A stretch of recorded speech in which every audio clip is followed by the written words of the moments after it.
Welcome to the Starseeds Conversations #2, session #2. I hope that you guys are doing all fine. I wanted to see everybody on the screen. So, we were going to have a very, very rich conversation today. And we have so much to talk about. It's so deep.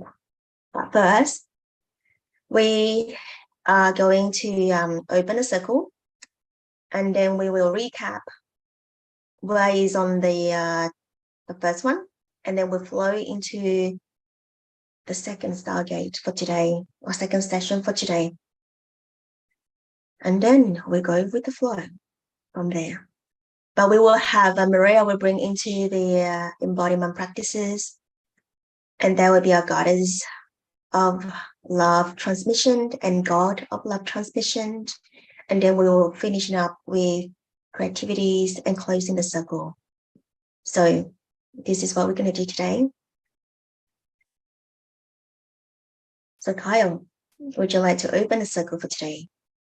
Yes, I would be honored to. So thank you everyone for being here today and for us connecting our hearts as one. So just taking a few moments to drop from our head space to our heart space in 3 deep cleansing and purifying breaths.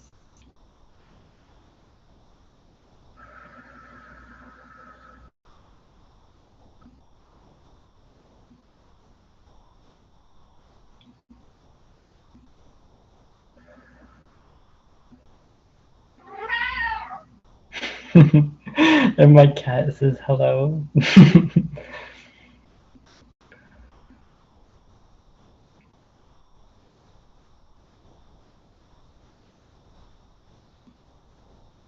So we just allow our hearts to open more and more. And picturing a rose at the center of your heart and any color that resonates with you. And just seeing it as a rosebud. And you're bringing your awareness to the rosebud at the center of your heart. And you're just sending it so much love. And your heart is receiving this love, and your whole being is receiving this love.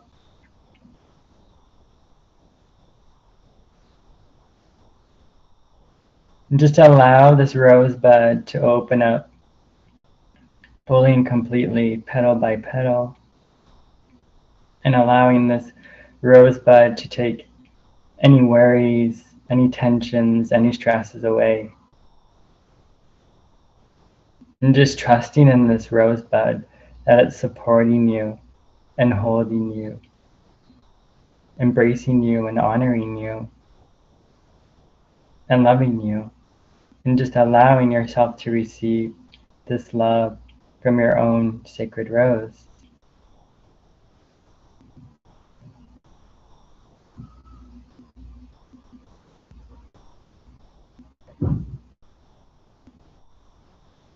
And as our rose opens more and more, it touches to each of our roses here in this sacred circle. And our hearts connect as one, and the energy becomes very light and very bright, very radiant. And it's a reflection of your light and the love that you are. Within our sacred circles, it's all in remembrance. Remembering who you are, remembering the love that you are, and who you came here to be, and embodying that fully each and every day. And if we ever need that reminder, it's always coming back to that present moment, coming back to the heart, and just allowing the heart to recenter us and ground us, because the heart always knows and the heart guides the way, and the heart leads the way.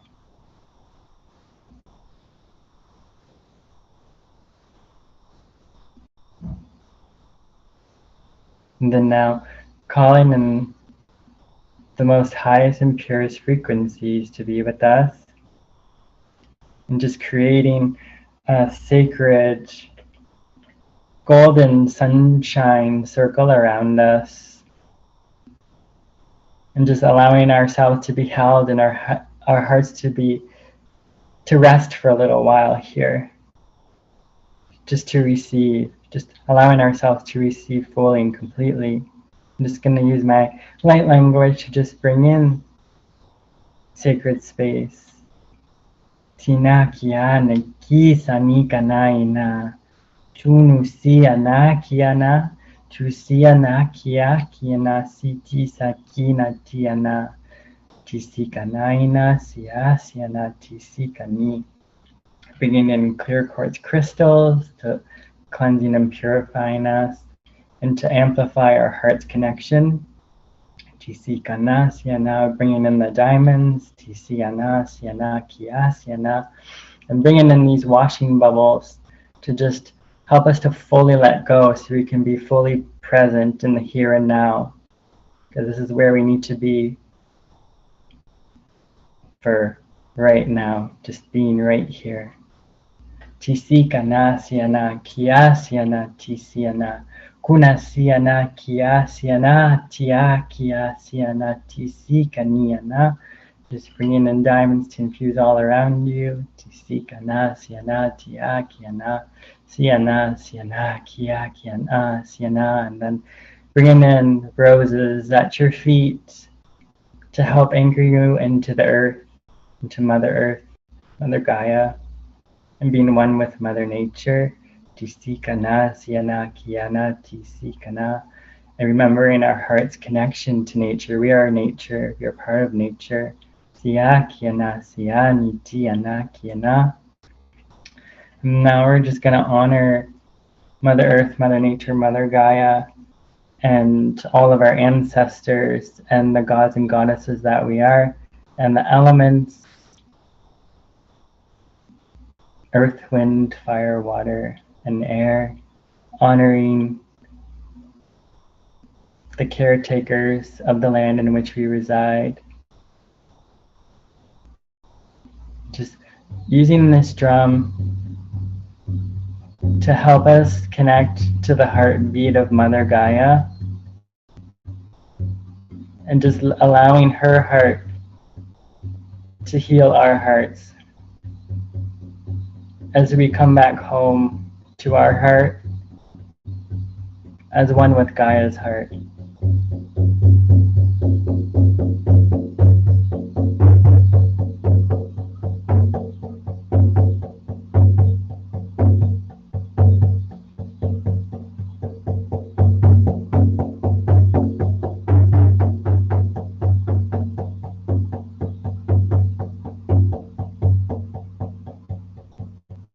And feeling yourself deeply rooted on the earth and part of the earth, and allowing yourself to take up space and on this earth. You have an important mission to be that love, to be that light, and just to shine so bright and inspiring others through your love and your light and your joy.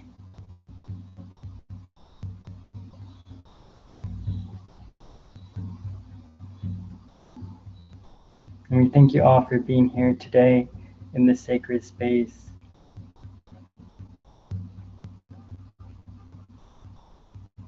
And the sacred space is now open. Thank you, thank you, thank you. Blessed be, and so it is.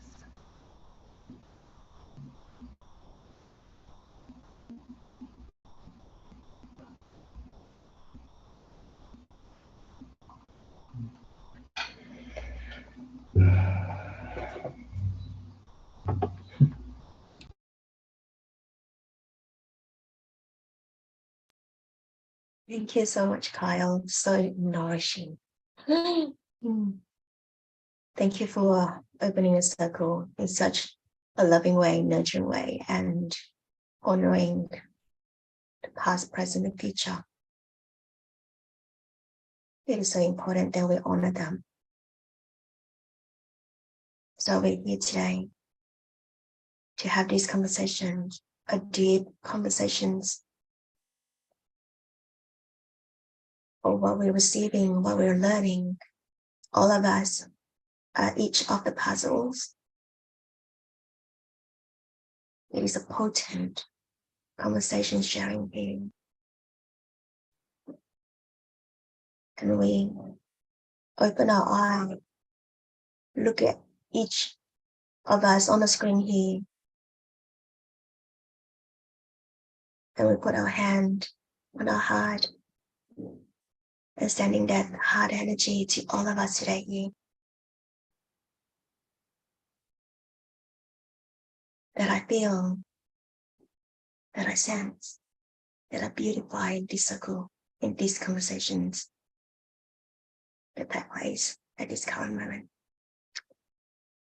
And for now, I'll pass the mic to Daisy to recap for last sessions, and then we'll go flow into the conversation for today. Over to you now, Daisy.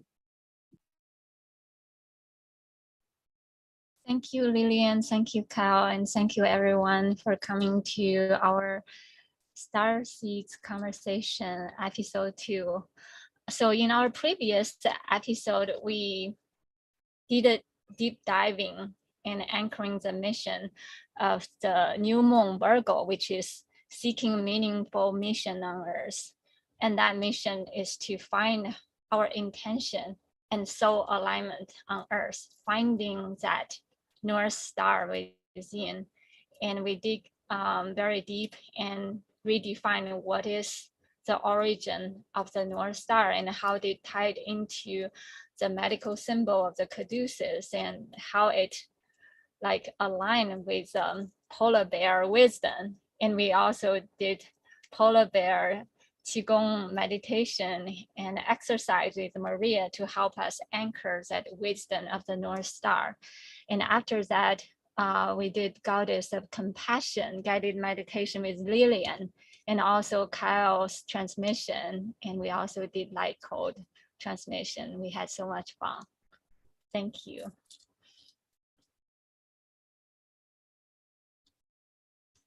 And today we're gonna, through the thread, the golden thread that we gathered from the Virgo new moon, today we're gonna do another cosmic transmission, diving deep through the full moon Pisces, which is all about surrender into this deep romantic love with the cosmic womb and cosmic soul. So we're gonna be navigating through the inner labyrinth work of the cosmic soul and in oneness with our own soul. So this is gonna be our main guideline, and there will be more through the dancing with Goddess of Love. Yeah, I'm so excited.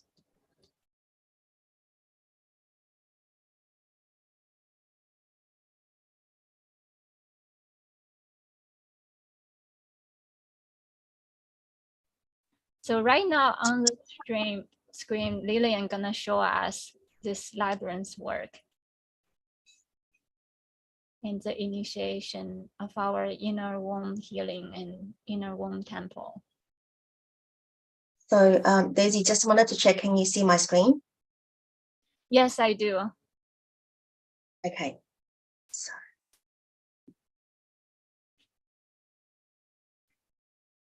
Alrighty. Whoops.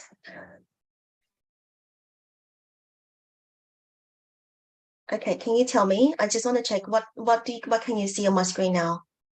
Actually, now it's good. Yeah, earlier there's a chat. Okay, right. That's all right. Yeah. Alrighty, so I'm just gonna read from here then. Okay. So I can't open up. It's okay. Oh, good. So I'm just gonna read the passage here that is really long, but just bear with us. But this reading is from Azra Bertrand from The Wound of Awakening. That is where the book of that. So in this Instagram, so this is where, and on the bottom she actually quoted from the book from Azra Bertrand, which is one of my favorite teacher. So during my pilgrimage south, I was continually called to the symbol of Labyrinth. I didn't consciously go looking for it yet. It appeared almost everywhere along my journey. Ceramic cast of Rocky Valley Labyrinth, Cornwall, spiral carving in stone, Whitman Wood, Damore, Labyrinth outside White Spring, Glastonbury, Rocky Valley, Labyrinth carving, Tyndale, Cornwall, spiral gateways, Charles Well Gardens, Glastonbury, spiral, White Spring, Glastonbury. The spiral symbols was the womb, descent, and rebirth.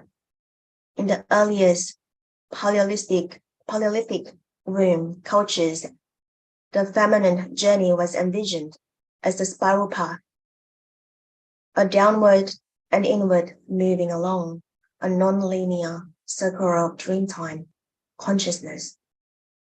The first Paleolithic temple spaces were caves with serpentine passageways spiraling deep into the earth, sometimes marked with the red handprints, often left-handed moon ochre imprints of women and children.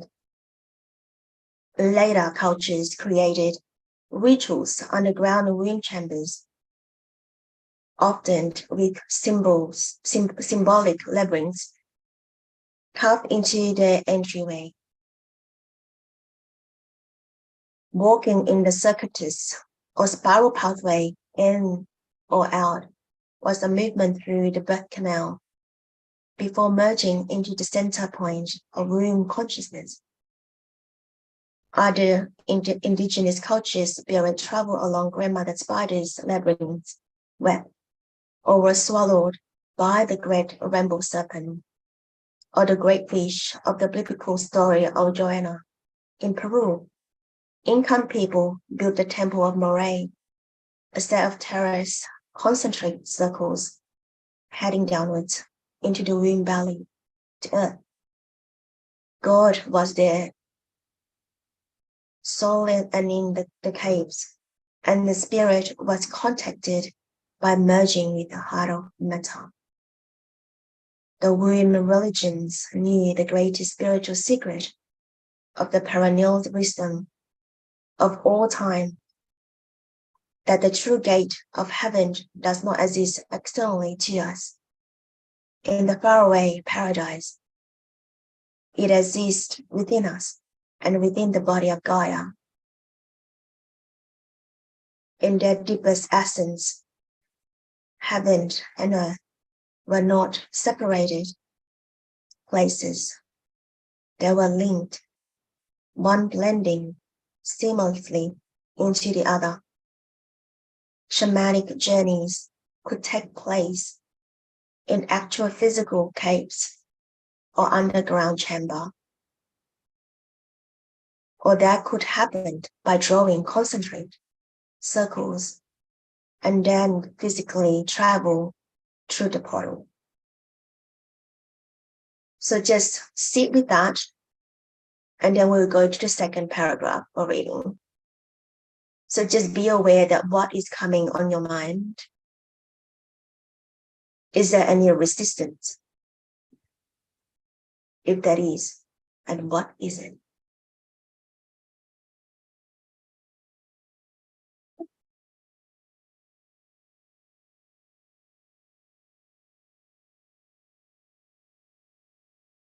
And Carl, when you're ready, we can continue the second paragraph.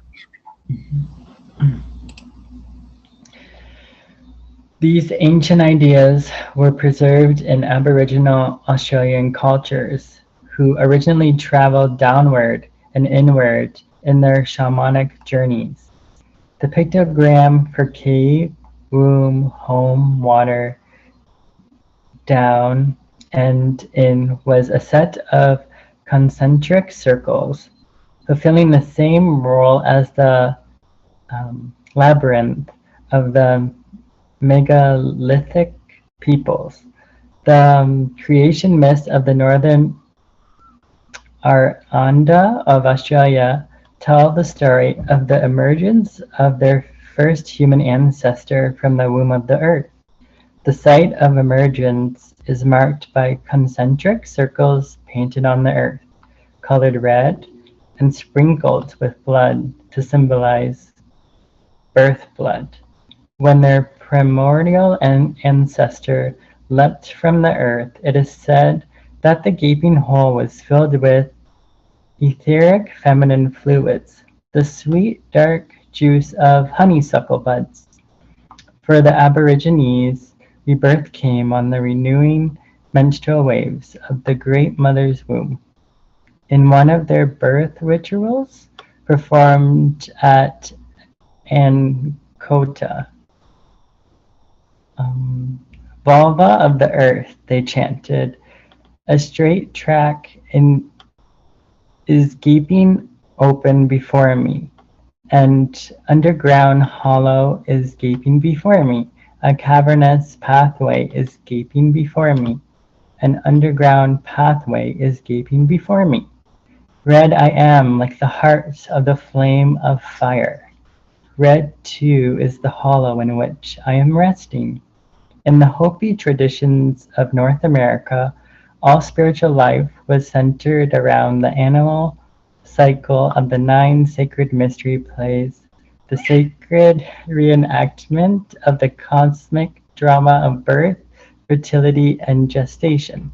The ceremonies took place by descending into an underground kiva ceremonial chamber representing the called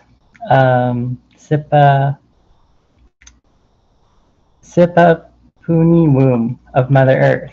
Within the womb kiva was a central hole in the floor, the path from the navel, which was the site of emergence of this world from the womb of the prior world. A ladder representing an umbilical cord reached up from the kiva into the world above, symbolizing the coming age of humanity that was waiting to be born. These birthrights granted spiritual rebirth to the initiates.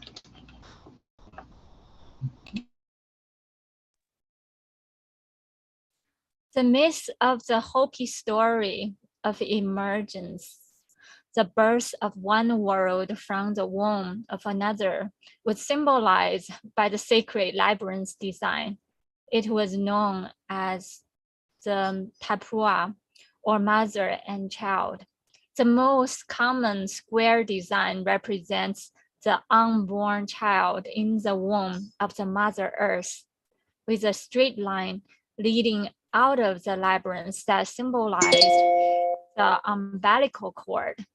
Labyrinths were a key feature of the underground temples and passageways of the megalithic era, but they were also found in a variety of other forms across the world, and walking the labyrinth was included in Christian worship up to medieval times.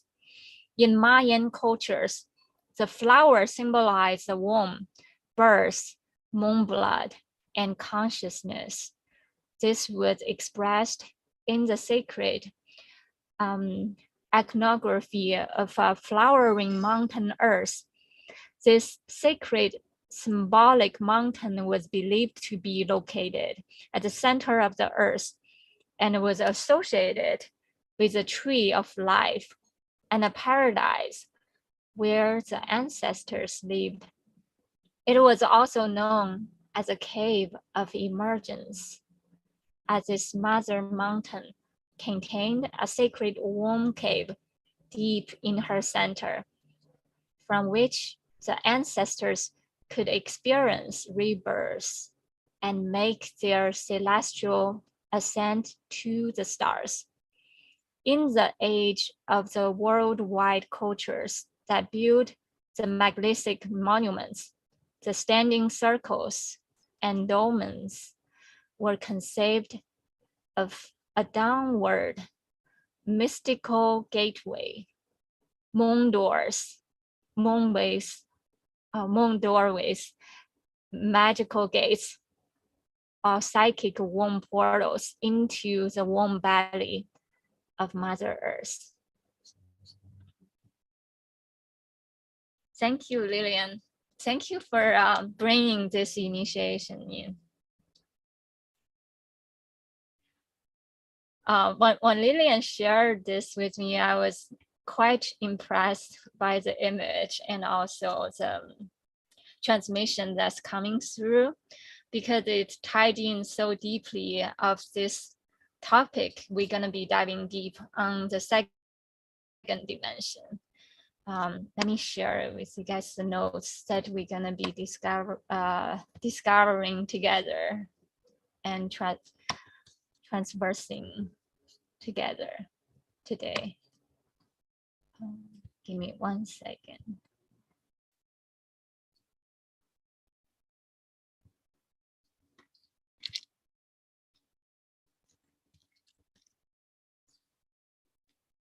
Oh, if anyone have any question, any moment, feel free to interrupt or ask ahead. I think the first question that if I was the audience would be asking, what is the difference between labyrinth and maze?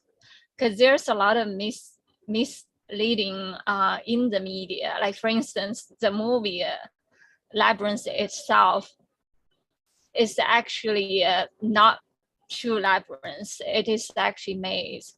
The difference between maze and labyrinth is that the function of maze is actually kind of like a mind puzzle. There's multiple exits and distractions. So to me, maze is like for us to exercise how to break out of the matrix, break the prison, and to get out. And people can get lost in maze. So there's a saying, I got lost in the maze, but I find myself in labyrinth. So with labyrinth, the purpose is for us to find ourselves, because there's only one way in and one way out. And the way out is the same way how we got in. So it's a good exercise for us to practice how to meandering through our own inner sophistication and then get to the very core center of the soul. So this is the teaching of labyrinth as opposed to maze. Okay. Give me 1 second. Daisy, I have a question. Yeah, go on ahead. behalf of everyone, I think. Just in case, if people don't know what is labyrinth and the purpose of the labyrinth, can you explain like what, like in what situation or in what, like what is the purpose of labyrinth? So yeah. Yeah, that's a very good question. So and also that because today we're gonna bring we show the labyrinth and we're gonna journey inwards, go inwards. And for the audience here, and also for Facebook, because we're streaming, so I would like to know that what is the purpose of the labyrinth, and also that when can we use labyrinth in our inner work? Yes, that's a very good question. So when I first start connecting with my own inner priestess journey, I got very clear voices. There's a big consciousness connecting with me and keep on asking me the question, are you sure you're ready? Are you sure you're ready? It's very potent primordial energy, like big red ball energy. And back then, I don't really know what it is, but now I can pinpoint that's the cosmic womb. But at the same time, it also ties into the first dimension and the second dimension. And that also kind of like showed in the picture earlier that why is that blood? Because it's in the very core of that pulsating giant engine inside our Earth. The first dimension is made of the iron core crystal.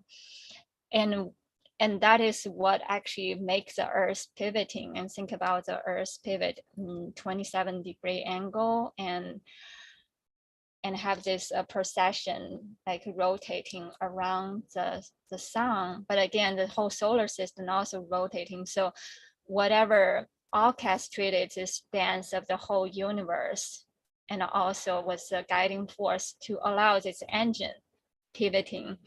And think about within our body, our cell is made of the iron crystal inside our blood. That's why we feel such a big like calling and pulsating energy during full moon and new moon. Is because we are feeling that vibrating heartbeat of the earth. And it is through this pulsating energy from the first dimension, which is also giving birth to the second dimension. It's called Tularic Ram, which is kind of like when you search for what is Tularic, it's kind of like the form of the vibrating, the rippling effect, just like water ripple. It's the same way with the earth. When the earth forms the landscape, it is in the same like rotating way. And when you think about, there's a lot of ancient structure is in the similar way to Atlantean, the memory of Atlantean. When we think about the Milky Way, Milky Galaxy is in the same way, because this is the primordial way how it's formed from the electromagnetic field of the Earth, the similar way throughout the whole galaxy. And the same way with, like last time we mentioned, the Earth has 9 layers of the inner Earth. The same way with women's womb is also 9 layers. Is in a similar way how the primordial creational force, how it formed the structure, is in a very similar way. So when we started our spiritual journey, it's a journey within. It's unlike all the other journey, how we brought up through early childhood, later on going to school system, going to a different corporate world, and it's like outward force. Like we got like different energy force like coming through, and a lot of information that's actually fourth dimension. But when we decided to diving deep into our inner journey, and that's when we started talking with Gaia Mama Earth, the primordial force, and learning the wisdom from the first dimension, from the second dimension, from the third dimension.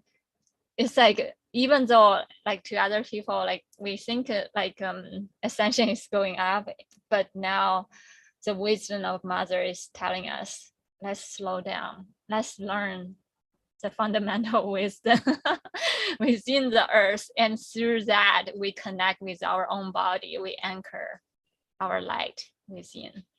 So that's the reason that I think why we need to journey within. Did I answer your question? Yes, I'm smiling because you're diving into so deep with your scientist work, and you are beaming. Thank you. Yeah, I've been doing a lot of research work related to the labyrinth, and also how it ties into our deep memory from Atlantean time. There's so many layers, just like a one droplet of water, like trickling out big ripple, like just one conquest, and how much the Pisces full moon is teaching us is rippling out the topic, layers and layers of topic.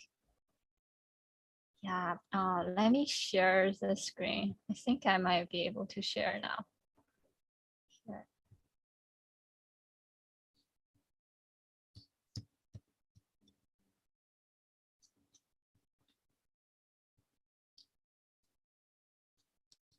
Can you guys see it? So the location of the second dimension. So today our main topic is about the second dimension. It's like I mentioned, it's a Tularic Ram, the elemental kingdom ram of mineral crystalline essence, which is also the crystal inside our body, inside our bone. And it's also the magic realm of the fairies, where our ancestor also resides, also known as the source realm of manifestation. All kinds of magic is actually all manifest through the second realm, through the wisdom of the second realm. And the location is from the edge of the iron core crystal of the crust of the earth to the crust of the earth.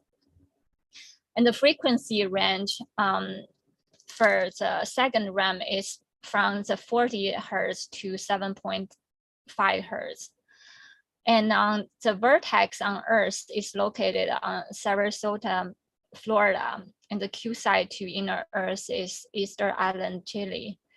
And the solar system to correlate with the second dimension is Venus. And the universal system is connected with Epsilon Eridani. And the astral sign for today is Pisces, and the Chinese zodiac sign is Rabbit. Native American animal spirit is wolf, and Celtic animal spirit is the snake. The traditional Chinese medicine it correlates with the large intestine. It's so interesting because think about our body, the intestines is like another labyrinth work, how we winding and unwind, and eventually like find the true essence, and the essence ascend and sending up. And the time of the day is 5 to 7 a.m. The acupuncture point is located at the hiatus of sacrum. It's called Do2. And the spinal correlation of the year of the time for now is C7, cervical spine 7. It's also called Dazhui, or translated as a big hammer. And today we're going to be talk about the goddess of love, and the numerology we're going to be like playing with is both number 2 and number 3. So we're going to be anchoring the polarity of number 2 and then birthing the number 3 of the Trinity sign. Number 2 is for balancing exercise, and number 3 is to understand the life is to be lived in a childlike way. There's a lot of detailed note I put here, and if you guys want to read, and I won't be read all through all of them. I'll just point out a few things. The gemstone is labradorite. If you guys have this, you can meditate with this. And the labradorite is a stone of magic. Its energy can help us in penetrating the veils of the void. Pisces is all about like dancing with the void, the big cosmic energy in our deep subconscious world. And this is where all knowledge and possibilities are held. Essential oil is rose, is symbolize the true love, the soulmate. As Rumi says, lovers don't finally meet somewhere. They are in each other all along. It's just like us, we find our inner lover, our inner child. It's already there waiting for us to dive through the labyrinth work and find that counterpart, the twin flame within ourselves. And the Celtic rune related to today's work is it's called pastoral. It's the shape of a cup. What I see it also is it's like this shape. It symbolizes a holy grail. It represents fertility, mystery, and all things that's hidden. There's another name for this symbol on Perseal. It's called the Lord Cup. I also call it the Lord Cup because it's kind of like the Holy Grail. You just cast it into the unknown and fully surrender, and eventually will be revealed with the divine wisdom through this cosmic womb and that mystic cauldron. And it also symbolizes a quest for self-knowledge and faith and inner transformation. And for Pisces, it's the element of water, taking the path least resistance, going with the flow, and also represent something that's very secretive, sensual, psychic, magnetic, which is also related to today's work. And the second dimension is all about how do we ride and connect with the electromagnetic field of the earth.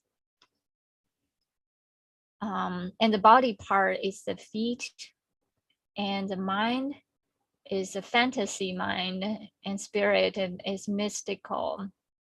For the 8th house moon of Pisces, the statement is, I transform, I trust. The umbrella energy is how you share money and other resources and what you keep hidden regarding sex, death, real estate, and regeneration and rebirth.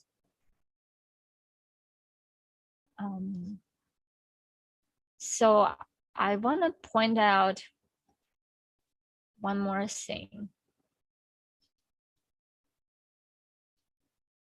Here, I actually had a whole passage, and if you guys want to learn more about Labradorite, wisdom from Labradorite. And here's a statement, and you guys can read it. Actually, I'll just read it now.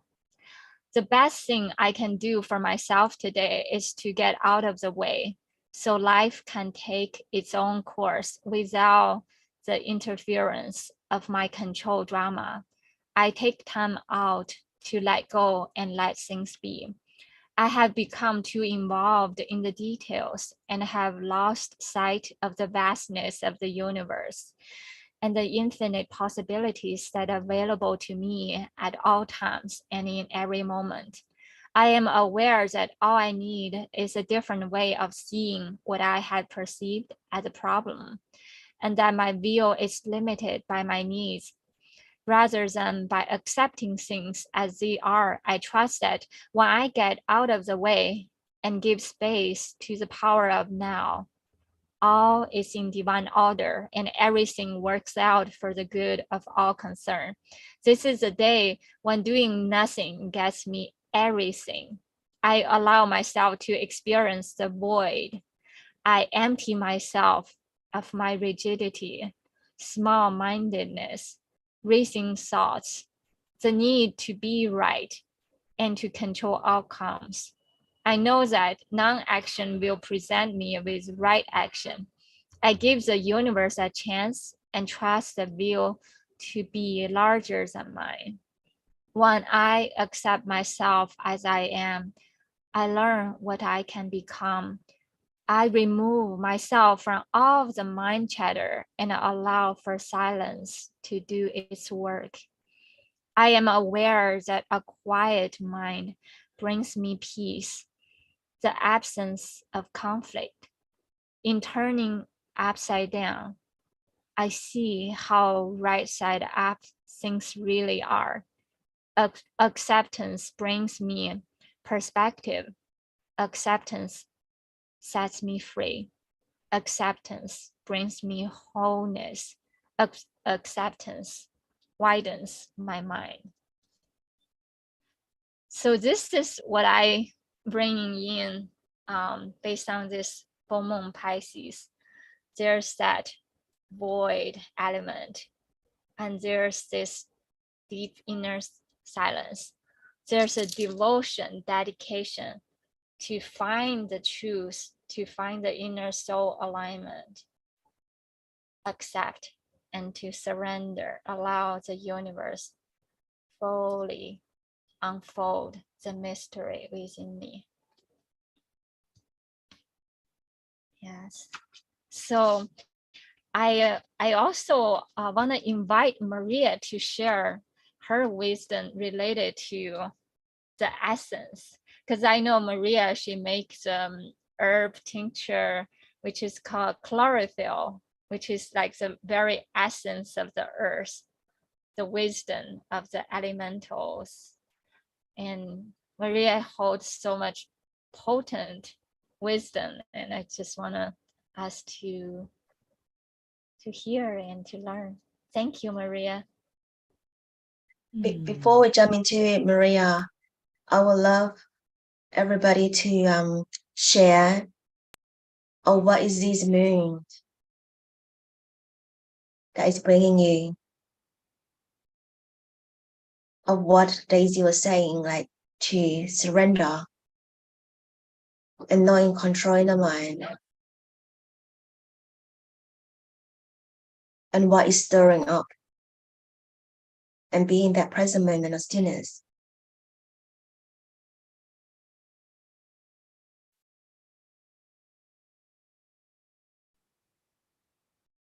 Does anyone wanted to share?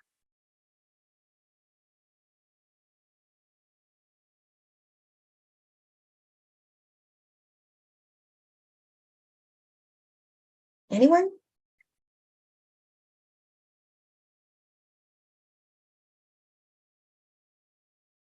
Am I going to call the name?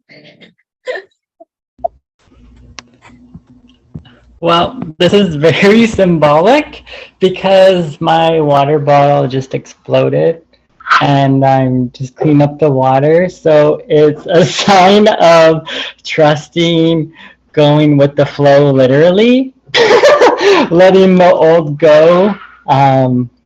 Wow. Yeah, it's crazy how the universe always knows what we need, what we need releasing of, what needs to just completely be restored, refreshed, replenished. And in my case, it's like literally, like there's like all water on my desk. It was like under my computer, and I'm like, oh boy, I have to clean it up. So I think it's just in my connection with the water. I'm Pisces too, so like this is my moon, so it's like big change, big transformation.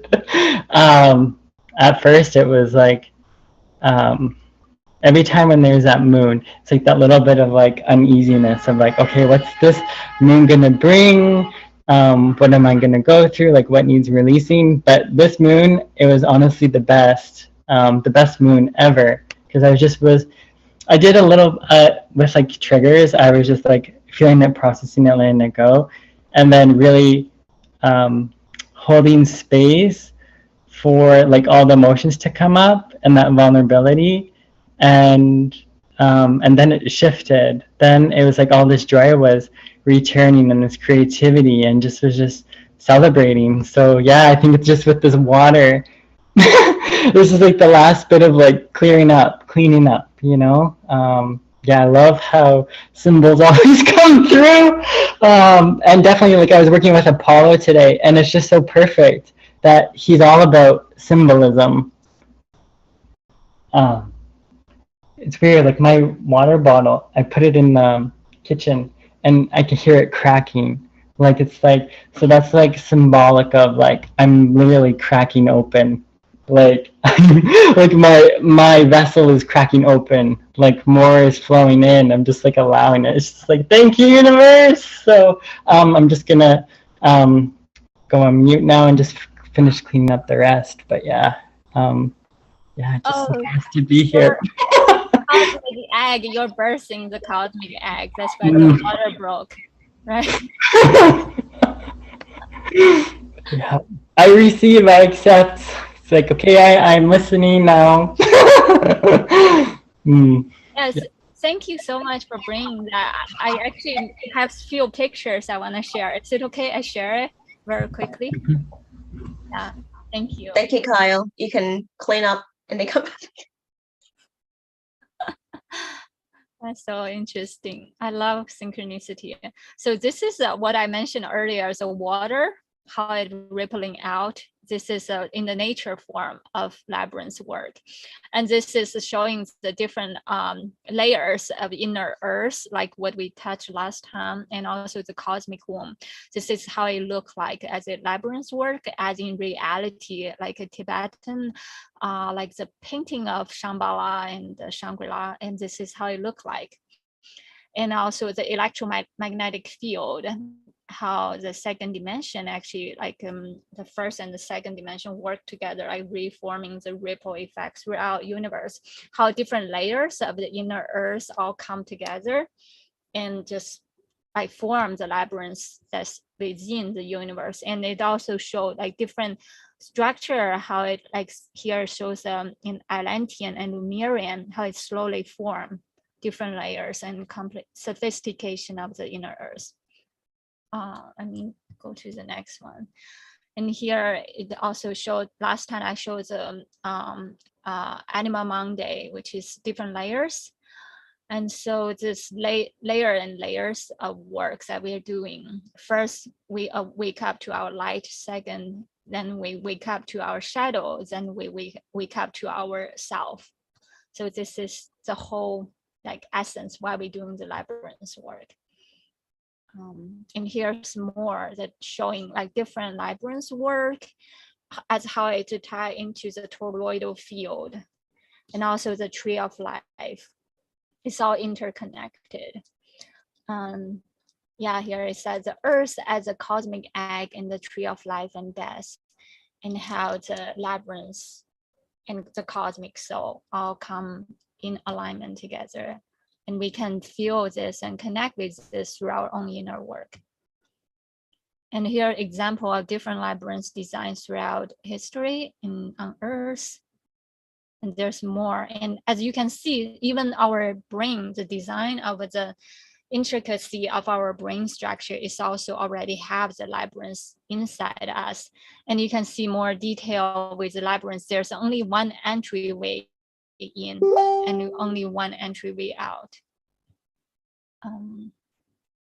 Show very quickly a few more pictures. Oh, Maria just shared a picture. Yeah, I'll share that.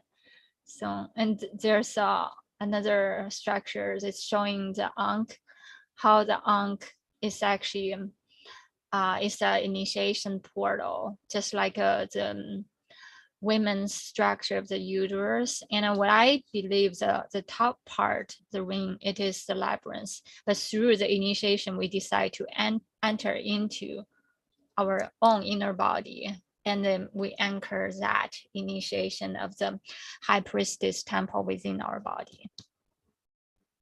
And there's more picture of showing the labyrinth work and how also our brain.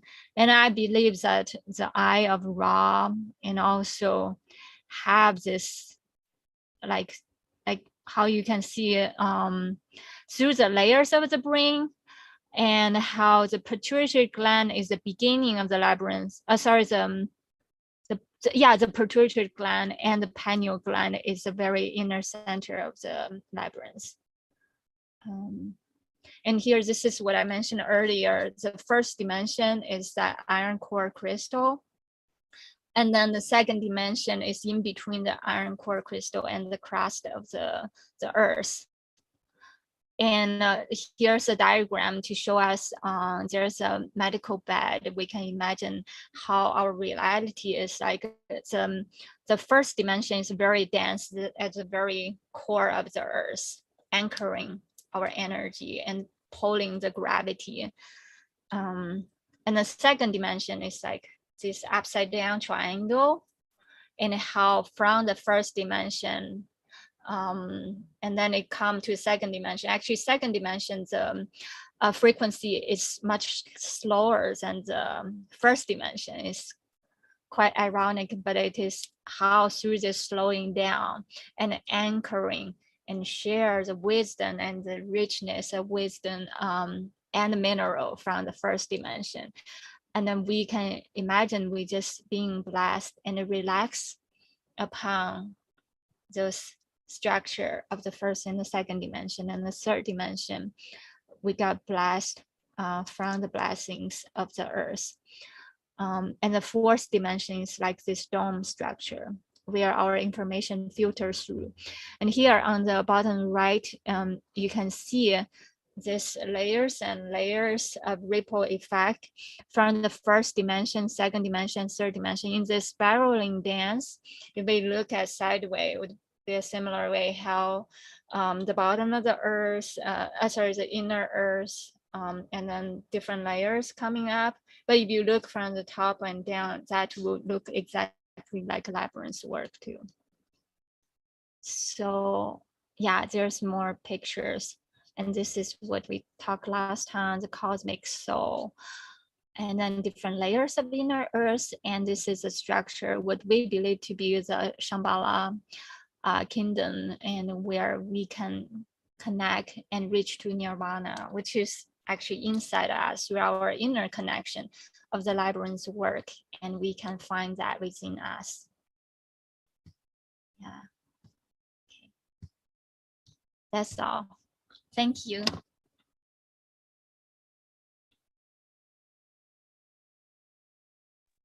Daisy, do you want to show Maria's photo? That is a really, really good photo. And then Oh. Maria can take over that. So yeah. Yeah, I think I did. I just saw that. It's very good. Maria, is this the place you traveled today? It's so beautiful. Yeah, do you want to share your story?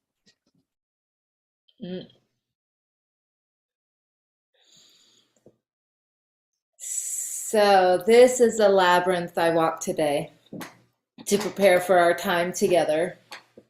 This is at a local place outside of town. It's called Terra Studios. It's a whimsical, magical place, and the people, the two boys, the sons that built this labyrinth for their grandmother. Their grandmother is the matriarch of this land and this property, and the two boys, one of the sons, I helped him have babies, so it felt really beautiful to be a part of that. And then at this labyrinth today, I saw a friend that I thought had passed away, but she was alive. She is alive, and she's an indigenous woman and a little tiny Mayan woman, one of my first friends when I moved here. And so her and I were both walking the labyrinth, and for one moment you always are in your own mind, you're not listening to other people, but for one moment I could hear her prayers and cachiquel. I could hear her speaking indigenous languages. Matios madre tierra, Matios puro uts el cielo, uts el fuego, uts el viento. And she was saying her prayers in her language, and we were walking through this labyrinth. And so this labyrinth was really powerful for me today. And then how it's I'm higher up, and this matters to me in my journey with Qi Gong. See, down in the earth, we're on the ground, on the soil, right, on the soil, and I entered in to the labyrinth, to the center, which is earth, which is where we just were in our last conversation, right? With the soil, with the earth, with the land, with the nourishment. And I was in there with one of my dear friends, an indigenous woman speaking a language that is very, very old. She's Mayan. She's speaking cachiquel. So that there was some symbolism there. And then once the labyrinth was complete, when I crossed back to the threshold, what you're not seeing pictured is this big metal cool tower. So I went from earth to metal, which in the Qigong pathway, that's the Qigong pathway. And so from in earth there's soil, but then within the soil there's crystals and minerals. That's metal. And that's what Daisy's talking about when you say, when we have a full moon and we pulse we're pulsating these crystals in the earth, in the heart of the earth, in the core of the earth, there is iron. And she's also comparing us, our bodies, to the earth. That first image was a labyrinth with blood, with moon blood, right? So this inner journey into our womb space, into our bodies, into our center. And then that image had womb blood, and at the heart of the earth has iron. And so how we're similar to the earth is our blood contains iron, and the blood of all the animals contain iron, and the blood of plants do not have blood, but they have blood-like substance called chlorophyll, which contains iron.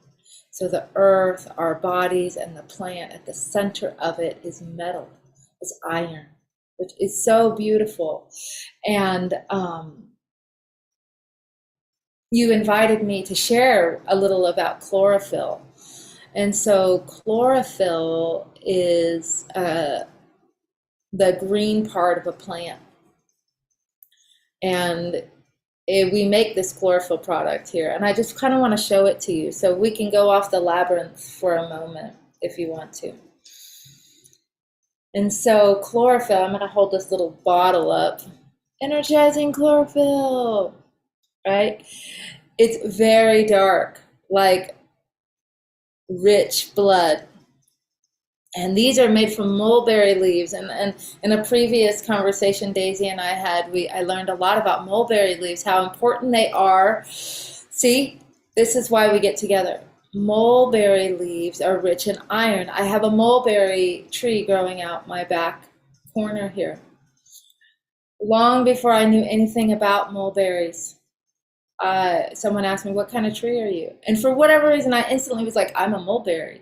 Which, without really having too much awareness of what mulberry is. Yeah, scroll down so you can see the, and at the time I knew my plant ally is peppermint. And so mulberry is a nutrient-rich plant tree that has these awesome purple fruits.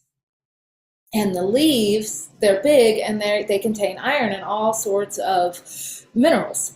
And so we make our chlorophyll out of mulberry and peppermint, which are my two plant allies, which are like, oh my gosh. See, so when you make allies with plants, really cool things happen.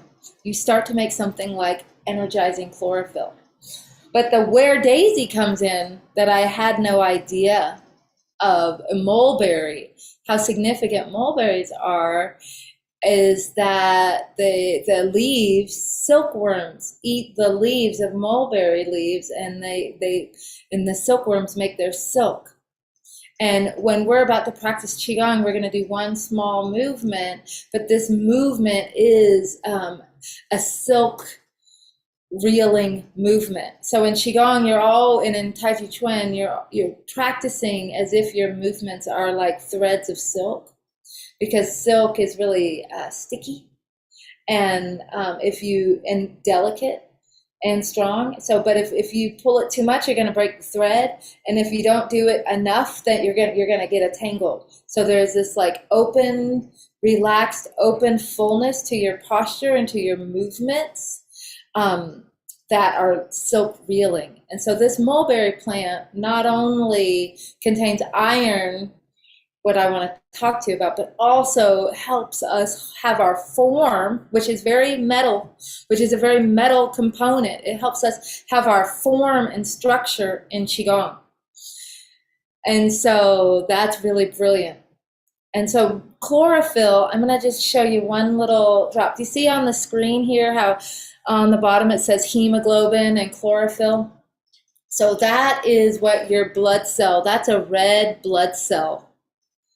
And then the other one is a chlorophyll cell. See how similar they are? They're so similar. And because they're so similar, They bond together really quickly. They assimilate together really quickly.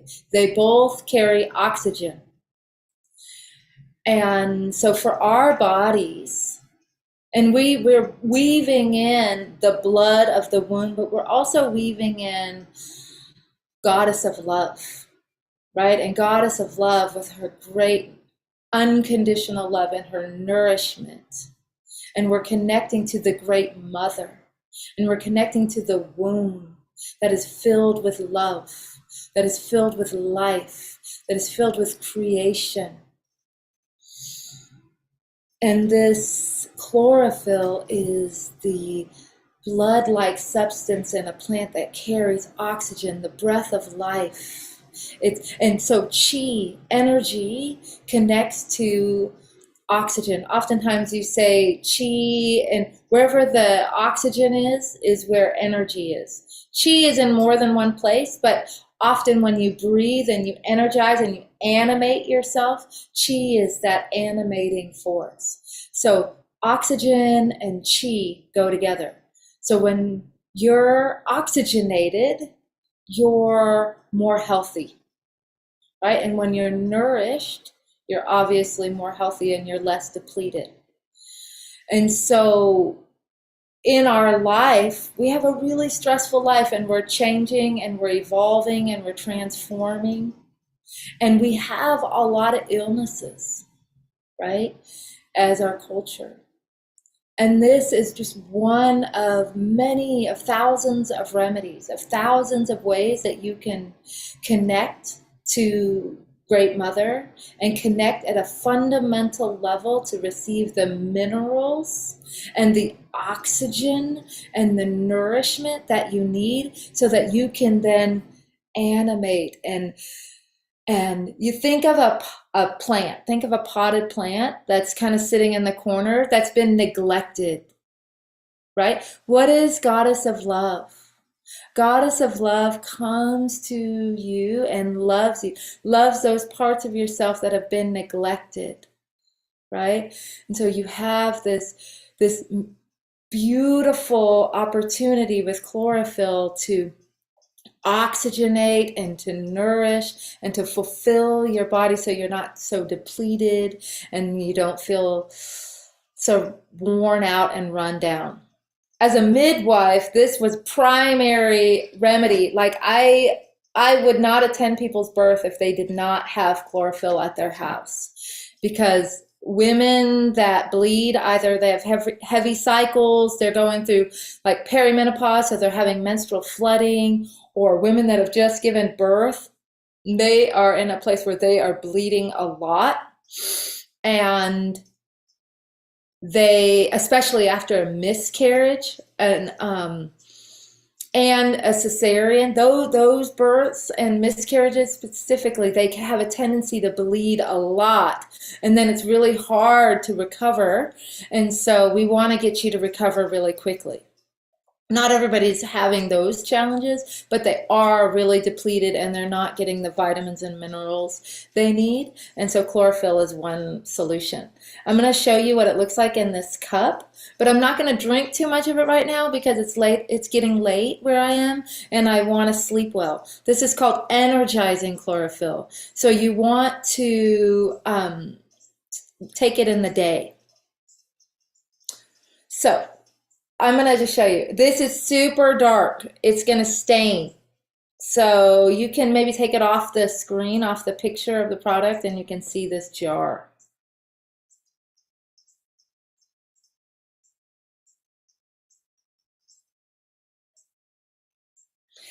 Another thing that chlorophyll does is it really purifies and detoxifies your body, and it helps you with skin, clearing your skin and clearing, like when you smell, when you stink, it helps clear your body. It's a natural deodorizer and natural cleanser. But I see that we're still on the screen, so I'm just gonna show this anyways. Okay, so when you get it out, it's gonna be very dark, right? And so you're just gonna put like a few drops into the water. Can you see that? See how dark it's getting? And then when I stir it up, I should have a spoon, but maybe I do right here. There we go. See how dark it is? That's just a few drops. Can you see how nourishing and blood-like that is? That's medicine. That is a very simple yet potent medicine that will go take you from feeling like this to ready. So, do people have any questions about chlorophyll before we go into Qigong, or any comments or anything? I have comments. Uh-huh. Yeah, I remember when I first discovered this concept of what is the perfect food for starseeds, like supplements. We like nowadays in New Age talking about supplement, and then I realized there's one. It's called it's kind of like a reclaim our spiritual lineage, which is Ashurite lineage, which is a lineage of medicine women and medicine healing in our blood. And that's when I realized that, okay, in crystals, so what we can connect is called the Ashurite crystal, or the deep blue lapis lazuli, or malachite. And in formation of the crystal itself, there's a very interesting phenomenon. It's that the deep blue, when it's oxidized, it will turn into green. So eventually, like whatever we have, like a deep blue, like Ashurite, they will be turning into the malachite. And so in similar way, we understand how the blue and the green of the earth, it is the blood of the earth, the essence of the earth. Just like what Maria talked about chlorophyll. And in that sense, we can like meditate and connect with the essence of the crystal as we are taking in the supplement of the chlorophyll, and we are taking in the ethereal energy, energetic frequency. That's perfect for us to have awaken our deep remembrance of the healing gift, our lineage gift. So this is my understanding.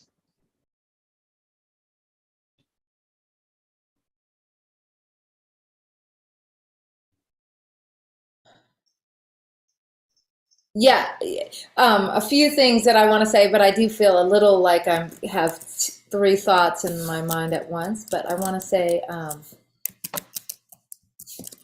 going to just, okay. I drew the card on this deck. I haven't worked with this deck in a long time. I wanted to pull it out because it's called Sacred Path. And the card that came up was Stone People. I drew one card and it was Stone People. And it's about the knowing of the stones. And that's exactly what you are talking about, is this deep remembrance. And so I wanted to share that. The other thing I wanted to share is the blood of the earth. Like, blood is so sacred and holy. And anything and everything that you can do to nourish your blood and to oxygenate your blood is going to in turn enrich every other aspect of your life, right? And I loved how you called us wise women and medicine women, because wise women and medicine women, they tend to work with, especially the wise women path, that's the path that I walk. It's a very simple path. And a lot of times when you work with herbalists and even Chinese medical doctors, you know this is true, they have very complicated remedies, like super complicated. And when they write out their remedies, it's like half in grams and half in ounces, and then they'll have some way that you got to boil it and then grind it and then let it steep for 3 days. It's like super complicated. Like, there's no way you could actually do that remedy, right? And then the ingredient is from some remote plant, some remote mountain that you're not going to get to, or you're not going to find it. And so the wise woman path since you mentioned her, Wise Woman, Medicine Woman path is usually super simple. It's working with the plants that grow in your yard. Like, what's in your backyard? There's probably the medicine you need. And fortunately for me, both peppermint and mulberry do grow in my backyard. And so I'm like, yes, Wise Woman path all the way. I just wanted to bring that in. But the other piece I wanted to bring in is we're about to transition and we're about to do a Qigong form. This Qigong form is really for the goddess of love and for this full moon in Pisces and for our heart, and our blood is pumping through our hearts. Also, the goddess of love, I didn't see it listed on the list that Daisy provided for us, but her animal is a white swan. And so I don't know white swan Qigong, but I know white crane Qigong. And white crane Qigong, I just want to say, 2 days ago, Friday, I wanted to go to that labyrinth that I went to today, but the gate was closed. The gate was closed. I couldn't go, and it's kind of out of town. I had to go out of town. So it was Friday, and I was tired. I'd just been in a circle for hours. I had been in a circle of 500 people for hours, and I was tired, and I was going to go to that labyrinth. The gate was closed. So I'm going to go to this lake instead on the way home. I'm not on a labyrinth, but I'm on an earth path, and I go to the lake, and I get to this lake, and I finally get to the clearing where I can see the water, and what do I see? A white crane. So, and then today I saw my friend, so it all worked out very beautiful. So the labyrinth path, you're never on the wrong path in the labyrinth. So, but the white crane is connected to your lungs, which carries oxygen to your blood, and this is the goddess of love form. So I invite you, if you feel ready to do the form, are you all ready? And so Lilian, my love, just pick any soft music song that can be low enough. And we're gonna do white crane, we're gonna connect with the full moon, and we're gonna connect with our radiant heart. Okay? Do we feel ready, or do you feel like you wanna have a bio break first? Feel ready? Okay, let's get ready.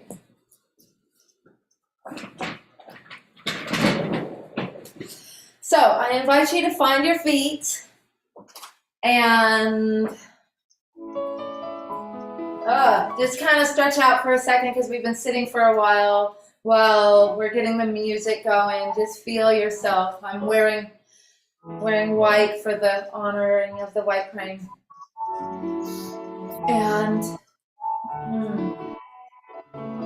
when we begin, I invite you to take a few deep breaths. I might take this off. Know that we're having a white crane experience, but and I want you, the invitation here is for you to know that the white crane's movements are in your spine. This is a spinal wave movement. I'm going to stand a little at my side so you can see. And I want you to imagine this goddess of love, this aspect of you that feels beautiful. This aspect of you that loves. This aspect of you that responds in a way that beautifies everything around you. Okay? And so when we start the white crane movement, we're going to start with a spine wave. And so I have my hands rested on my thighs, and you are undulating and waving your spine. And then you inhale and exhale. So when you inhale, your pelvis goes back. And as you exhale, your pelvis moves forward. So let's just do this for a moment, just to warm up your spine as you are undulating and evoking the goddess of love in all her beauty. And we're with this full moon in Pisces, so this movement is very watery and elegant.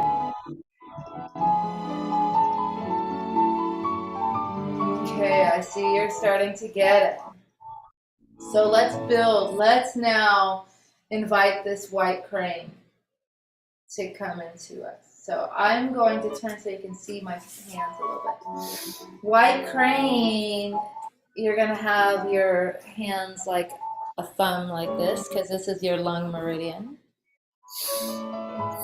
And we're going to open the flow with that same spine wave undulation.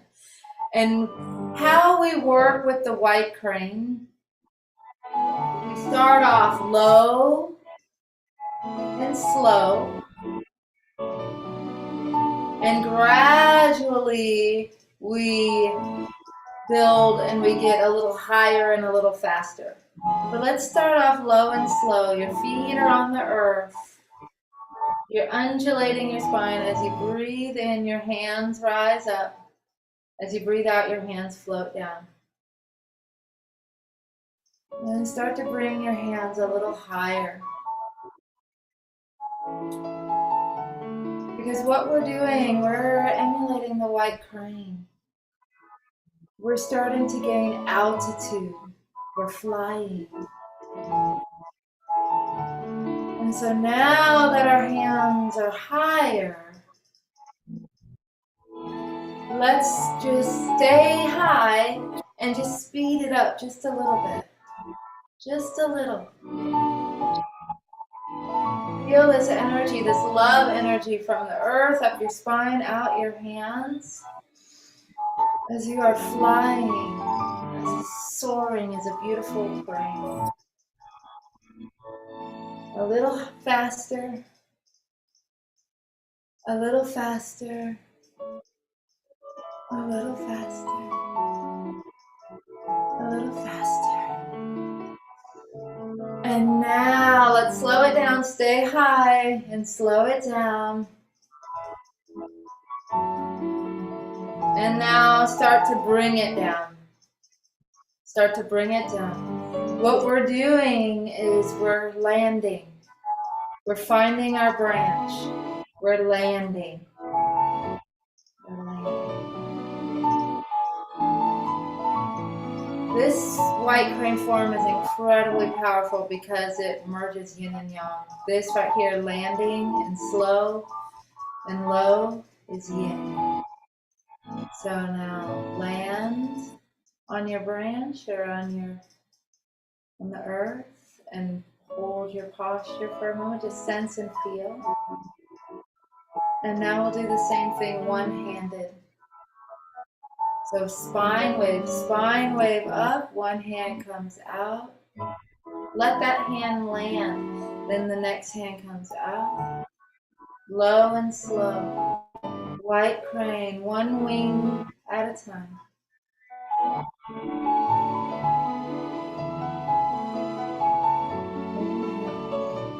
Let this energy start to rise up. A little higher.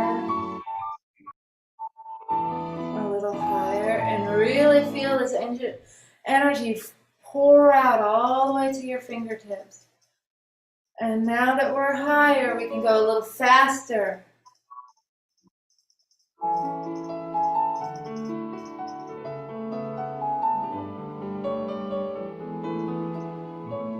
Letting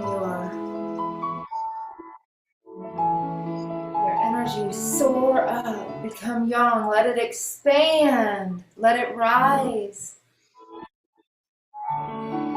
Flap your wings, your spine waves. This is circulating energy up and down your spine. Opening your chest, your lungs, your heart, oxygenating you.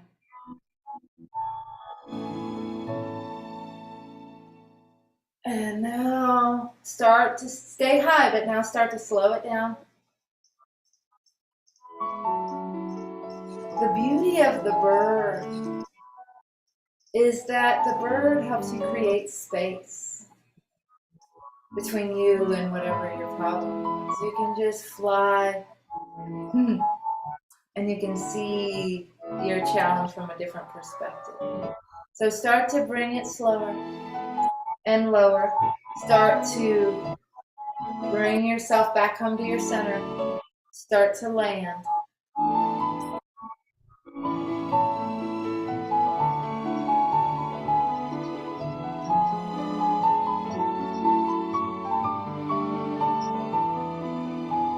And even lower and slower.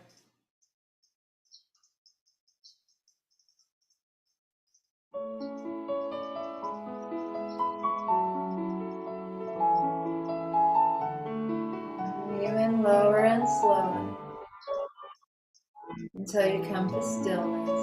You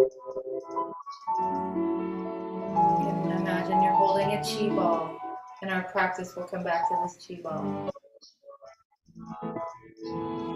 So let's continue with the white crane. With this Qi ball, imagine you're pulling the energy apart.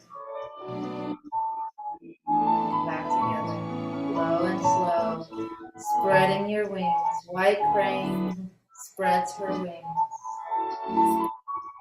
Low and slow. Feel yourself starting to flap your wings like you're about to get elevation. So to rise up above your situation.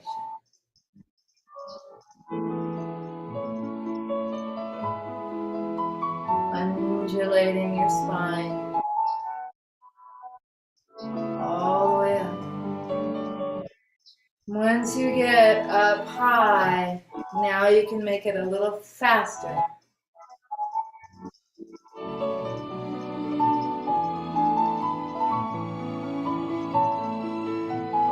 Opening and closing your heart, your back of your heart, the front of your heart. This is the goddess of love, grace, beauty, white crane. Now slow it down. Stay high and soar. Feel yourself elevated, peaceful, clear. This energy, this movement is really great for cleansing energy. Now we can start to slow down, bring your movements a little lower and slower.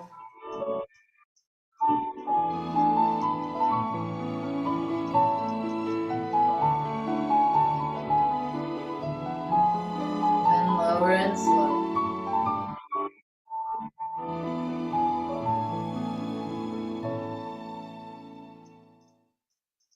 And slower. And really feel yourself landing, coming into your yin, coming down and landing on the earth. Come into stillness, holding your Qi ball, sensing and feeling your energy. And then, so let's cross our arms. This is the heart protector. This is a Qi Gong movement to protect your heart. White crane protects her heart. So you cross your wrist down, spine wave, cross your wrist.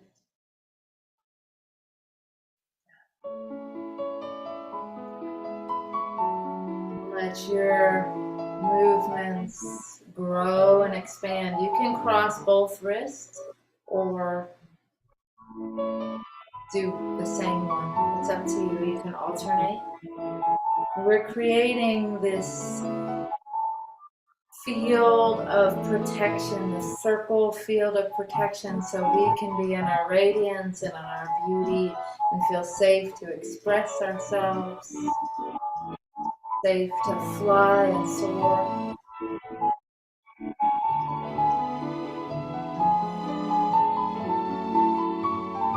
Growing, and once you get as big as you're gonna get, then go a little bit faster. Bring that expansive yang. Bring that light, yang, expansive, protective energy all around you.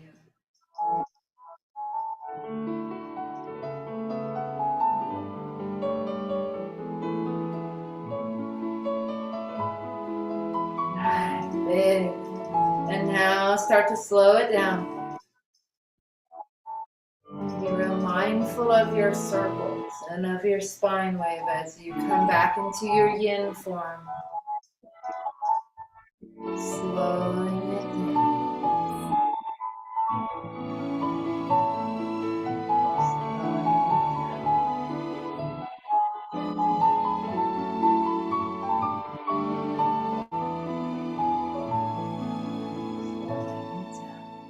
Smaller and smaller until you come to stillness.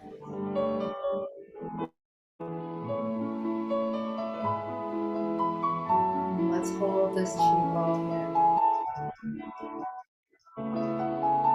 And so this part of this is, there's so much more to the white crane. We're just touching it, but for here we're gonna transition from the white crane, and now imagine in front of you that beautiful full moon that last night was gorgeous, and it's gonna rise pretty soon. So go ahead and step out.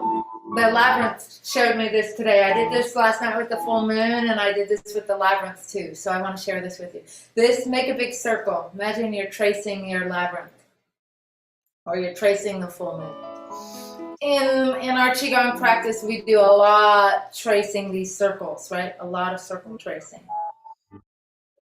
So moving from your waist, just play with this for a moment, tracing the circle, get to a way that feels really comfortable in your body, where your feet are probably wider than shoulder width, your knees are bent, you're moving from your waist, your posture feels open and relaxed and fluid. And you're imagining you're tracing this gorgeous, shining full moon. And this is called collecting the moon. Okay, so let's do it. Very simple form. Here we go. When your left hand gets on top, I want you to, this is how we'll start it. Take a deep breath and then exhale and lower your hand. And as you lower your hand, you're pressing this energy down your central channel, down all the way down to your lower dantian, which is your pearl. This is called your pearl because it's silvery white light, like the moon. So the moon is a reflection of the sun. And inside you, your pearl is a reflection of divine light. So if this is your pearl, see it as a shiny, silvery, white beam of light in your lower dantian. And so when you're ready to inhale, you open. And when you inhale, you're gathering the moonlight. You're collecting the moonlight until your right hand gets on top, and then you exhale and condense it and draw it in to your dantian. Now you're like compressing, like crystalline compression. And then when you're ready to inhale and collect the light.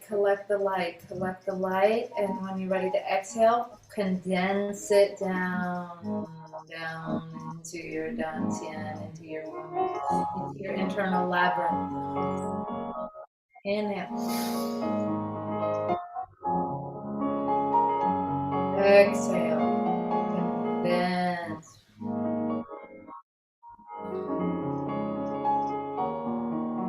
Inhale. Collect the light.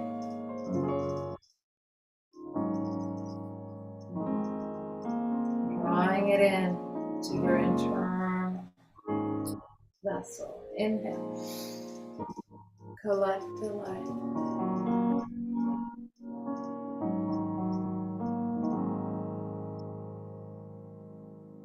A few more times in silence on your own. See yourself collecting the light. Let the form teach you. Let the light teach you. Let the energy teach you.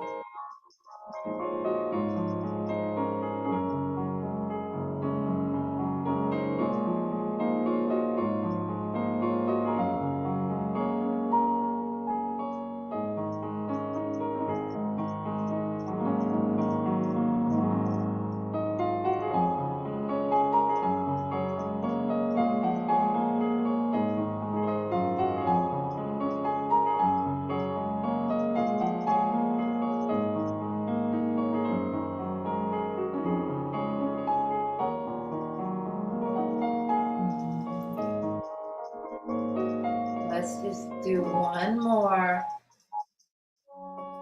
Like feeling yourself drawing in light. Condensing it down, all the way down. And this time, breathe it into your dantian and place one hand over the other. It doesn't really matter which one.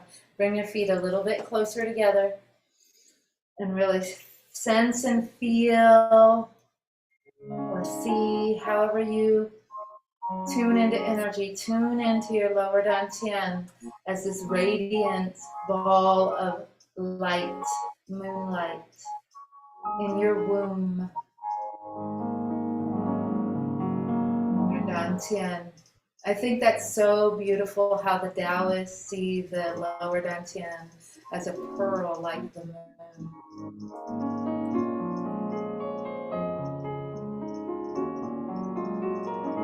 And so here, now let's connect our hearts to our lower dantians. Now we're connecting as the goddess of love. We're connecting on an ancient path, the labyrinth, the inward labyrinth to our internal divine lover. Right?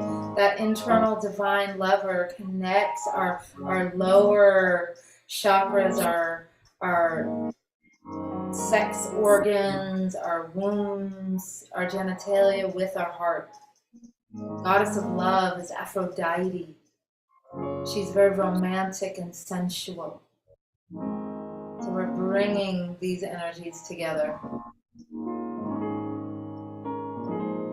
And this form is called the radiant heart. And I'm going to take a step back so you can see the top of my head. Okay.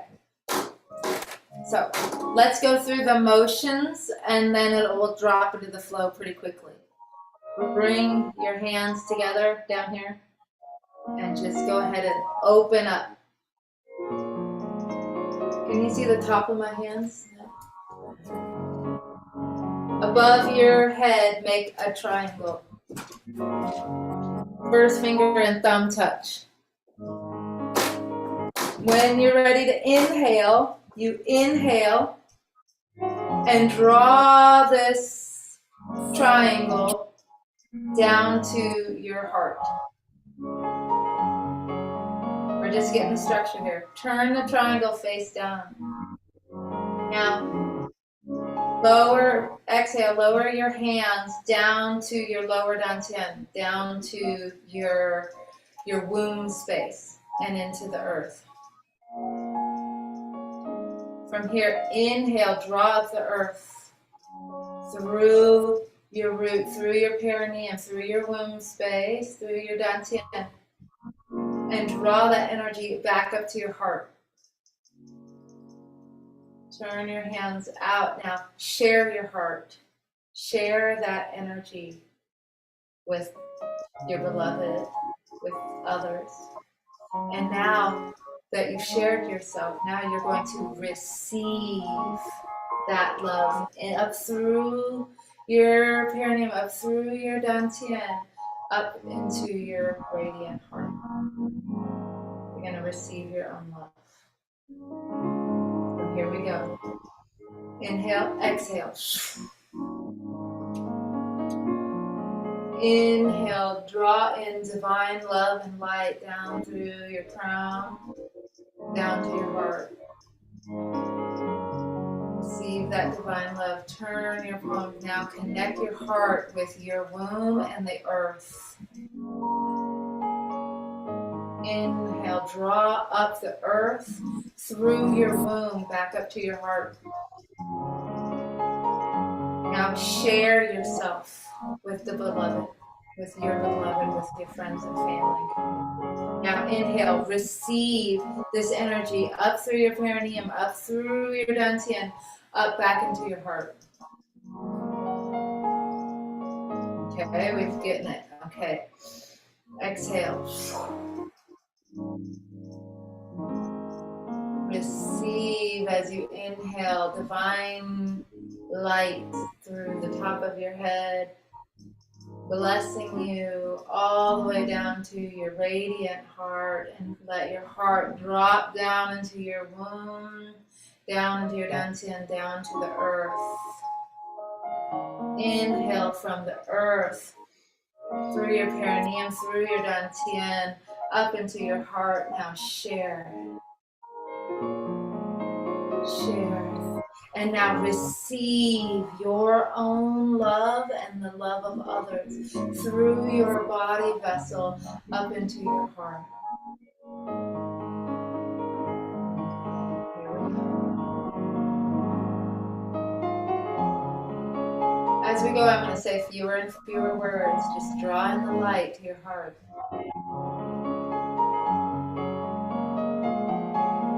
Connect your heart with your womb and the earth.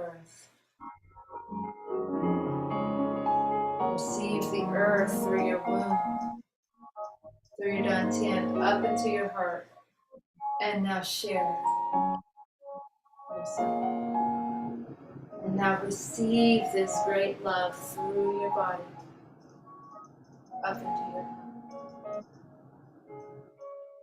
Let's do this in silence, on your own. Let the light, and let this inner labyrinth of love teach you.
Once you make it back to your heart, just sense and feel.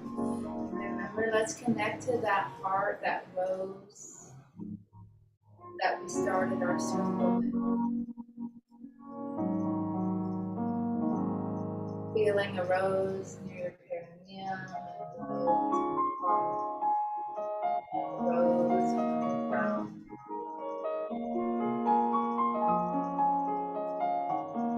As your very presence is an act of love. You are filled with moonlight. have the light in me to travel into those deep, dark pathways that lead you above. So, hands, prayer hands at your heart, and we'll close it out by sharing our hearts by this simple you open and then bring it in, draw it in, and see us as a circle, and I'm sharing my love, I'm sprinkling it out to our circle, and then bringing it in, out. As you do that, open and close your chest, you're opening and closing your heart, and we're connecting with our greater community, with the world at large. And these are like wildflower seeds, these are heart seeds, these are rose petals, these are love seeds that are going out into fertile soil, out into the universe, and out into our lives. And it just kind of lightens you up. It almost tickles you. You can almost feel me tickling, touching you. Have a little smile. So beautiful. I'm bringing this back to your heart. And we will reach up to complete this journey. I always complete by pulling down the heavens. So go ahead, and as you reach up, and when you're ready, your hands will naturally float down, like gravity do the work. You're not doing it, you're allowing your hands to float down. It really starts with your shoulders and then your elbows. And as your hands are floating down so slowly, this is a practice to help you feel complete, to help you feel integrated and whole. Let this energy float all the way down from your head, all the way into the earth. Let's do this one more time. And as you're completing, we're saying thank you to the white crane, to the goddess of love, to the full moon, chlorophyll, the heart of the mother, and the labyrinth. We are integrated and encoded with this wisdom, feeling complete, integrated, centered, and ready for our next adventure. So, right hand makes a fist. I am powerful. I am young. I can rise high. And then the left hand covers it. I am yin. I am slow and deep and dark. I can hold both. Bowing. We bow to each other. We bow to this container, to our teachers, to our teachers' teachers. Teacher within. Stepping out with your radiant heart.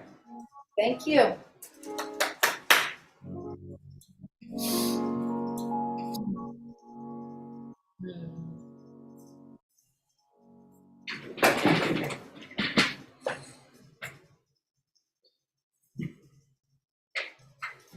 Thank you so much, Maria. Thank you. I'm glad you liked it.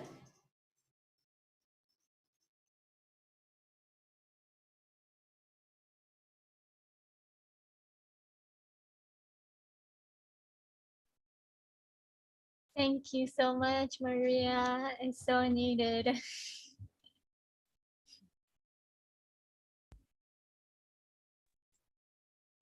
Thank you so much, Maria. That was incredible, really. It was very relaxing. It felt really good. Thank you. Good. Yeah, that's what we want Goddess of Love to feel like that, right? Relaxed and pleasurable. And really good.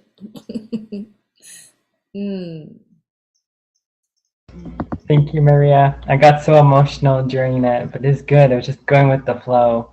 So thank you. Thank you so much. Thank you for all that you do and continue to do. Ah, Mm. my pleasure.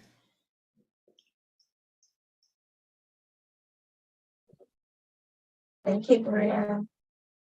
I may have a background noise. So we're gonna move the energy, change energies here. So we're gonna move to creativity phase. So we're gonna have 5 minutes break. So what we have remaining of this circle today or session today is the goddess of love transmission, god of love transmission, and anchoring the code with the creativities, and then we will close the circle. We're just gonna have a 5 minute break for now. Thank you.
So when you are ready, you don't have to open the screen. The next is going to be Goddess of Love. You can type in the chat to let me know that whether you are all back so that I can or going to be receptive, receive the Goddess of Love transmission in a receptive way.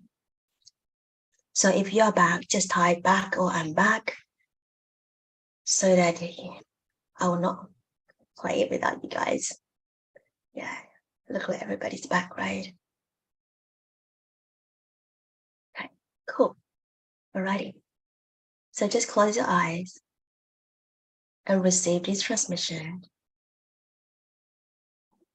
in the receptive way. And this transmission is going to take about 60 minutes, like 16 minutes.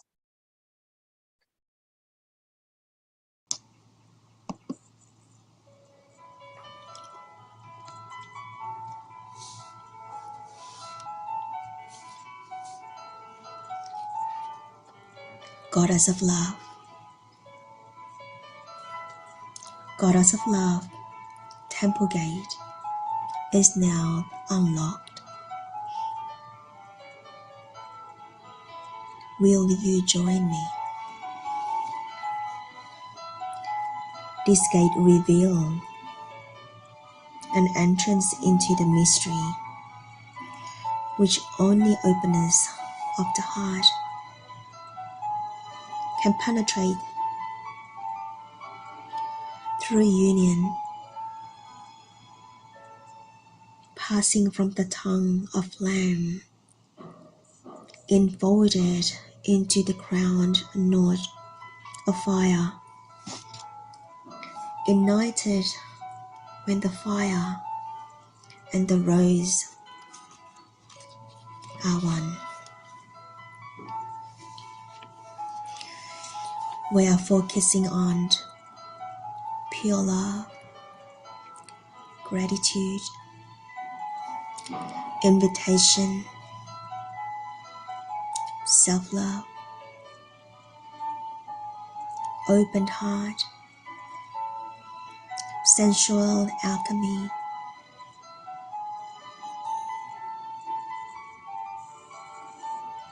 Open more love in your life. Expand your definition of love. What is your definition of love? No matter you are at the blooming, the type part of conditional love that you may have held yourself in, congratulate yourself because in fact you are listening to this transmission. You are moving into blooming in unconditionality in the ways you approach your life and relationships. Do not wait until the end of your journey. Celebrate the beauty of your journey every single moment. Be sensitive to opportunities in your daily life to heal perceptions, the triggers, the emotions of jealousy and comparison in your mind. Be willing to follow them to the root in fear of hurt and lost in love, or even beyond that to the emptiness and loneliness. The Goddess of Love offers you the healing root food of self-love to these perceptions. That means this is a call to stop to make yourself smaller and get stuck into a comparison mirror that already has self-love on the other side. If only, if only you choose to flip that mirror over, would you?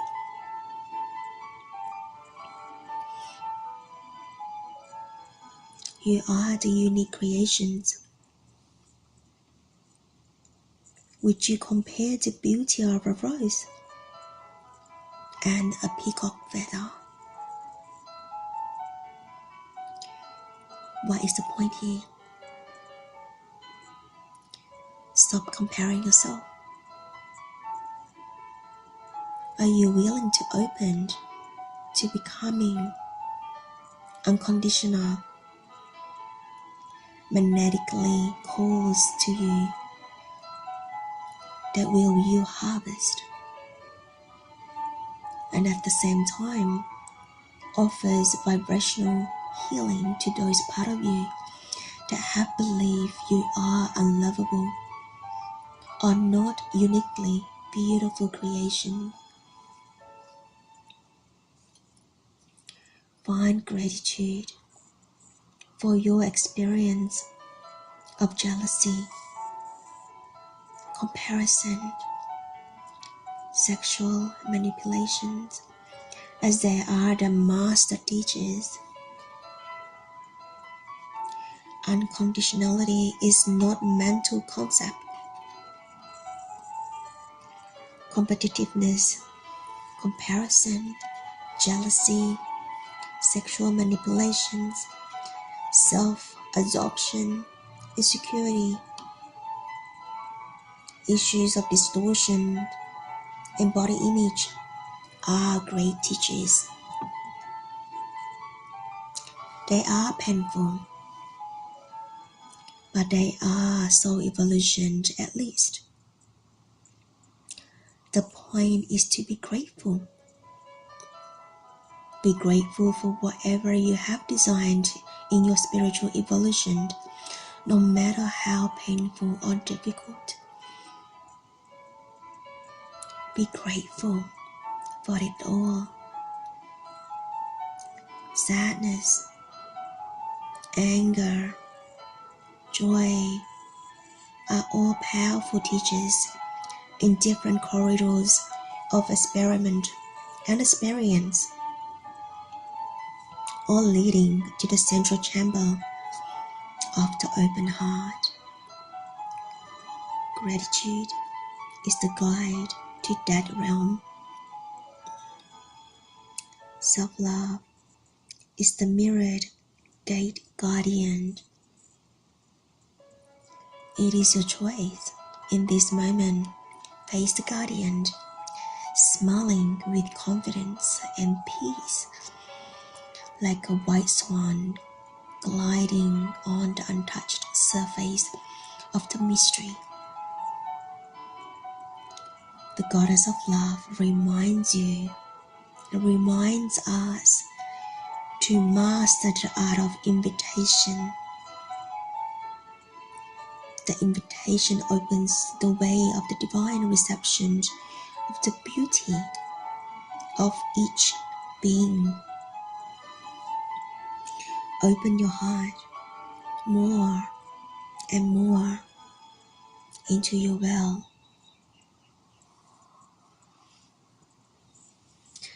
In doing that, you have opening the way to the divine reception and intimacy for yourself. Everyone is waiting to be invited by fear, rejection, or hurt that make us run away. Are you willing to take the vulnerable risk of this invitation to someone in your personal sphere who you may presently perceive it as difficult to remain open and unconditional. When you think others, you are in the relationship which can potentially hurt you at any moment. I offer you to give up your mental focus on fear of hurt, rejection, and loss as a primary motivator of your choices. Sometimes, due to the nature of your own wounding, you will be hurt when you risk intimacy and going deeper with others. But the time you find the depth connection that carries you breathlessly to clear desert sky of stars in your heart, you will know everything it took you to let go of what apparently stood in the way of sharing a sky full of stars was more than worth it. That's the promise from the goddess of love to ask you to make a heartfelt sacred vow. You can say out loud, I consciously choose pure love. I consciously choose pure love.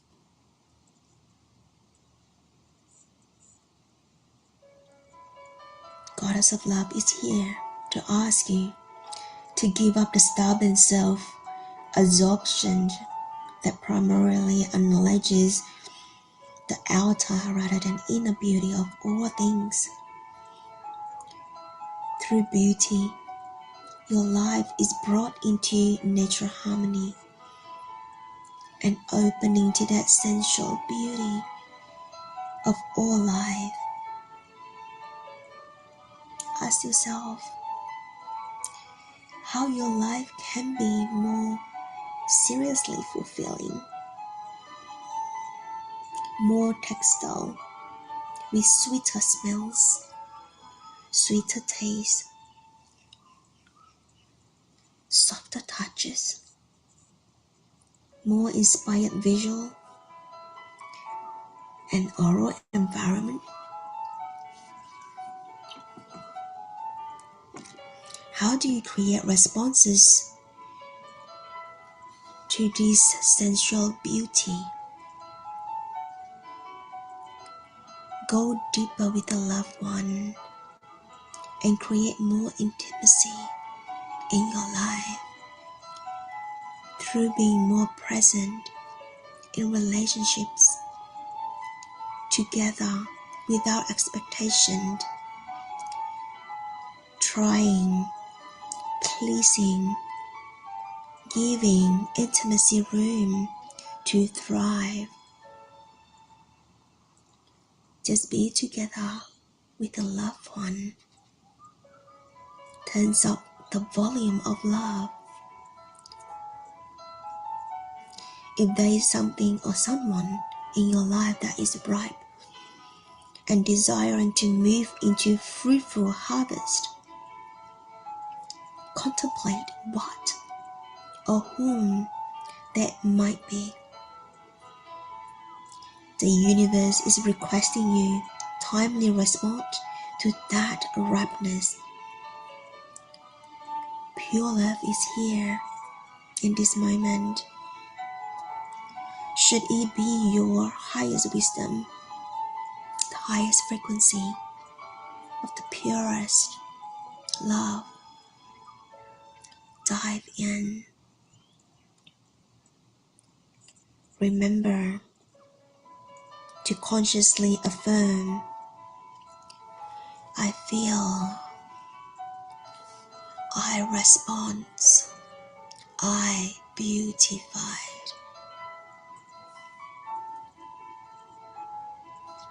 Ask yourself, how are feeling? Respond and beauty connected.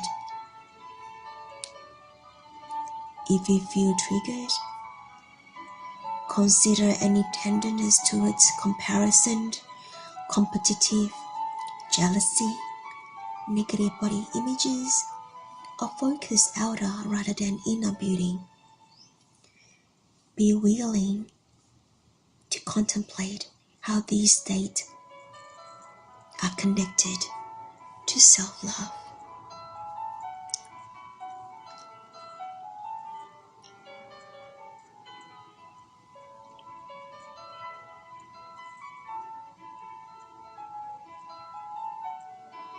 Goddess of love,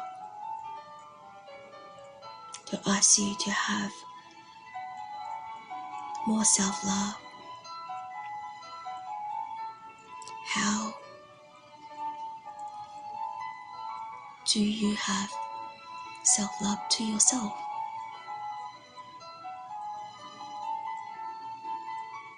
Hold your hand in your heart and feel that heart. Everything is from within. This is the heart portal, and this is where your home is. I invite you to tap into this beautiful heart and feel into what she needed right now.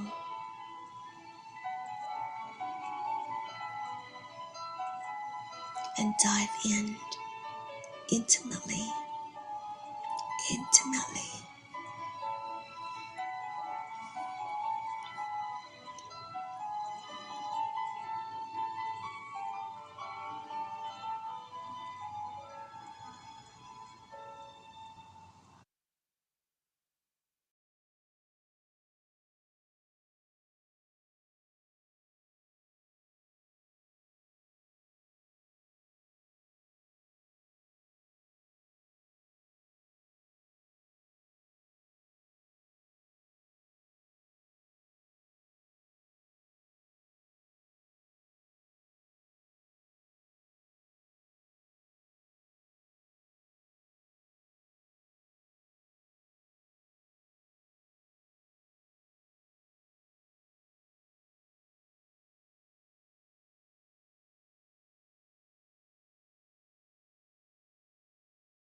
Welcome back.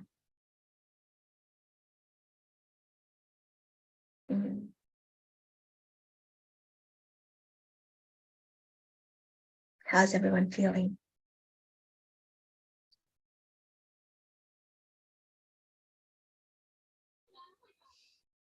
Feels so good. Thank you. I did that. Thank you so much, Lilian. So beautiful. No problem, all good. Is there anyone wanted to share anything before I jump into the God of Love transmission? Yeah, this is Claudia. Thank you so much. I Yes. feel so relaxed. That was beautiful. I love the words, the intention, and yeah, just lovely. Thank you so much, Lilian. Thank you, Claudia. Antoinette? Yet Kyle. not coming code, and then it will be internet next. Thank you, Lilian. I literally was like melting. I must have went somewhere because I was just like, I don't know where I went. I was just melting. I was like a big puddle of love. Thank you so much. Just received it fully in my heart. Thank you. Thank you. Thank you. Antoinette, you there? Yes, I'm here. It felt really, really nice. I saw like a big ray of like white light. It was like a lot of white light. And then all of a sudden it was a lot of purple. And it almost looked like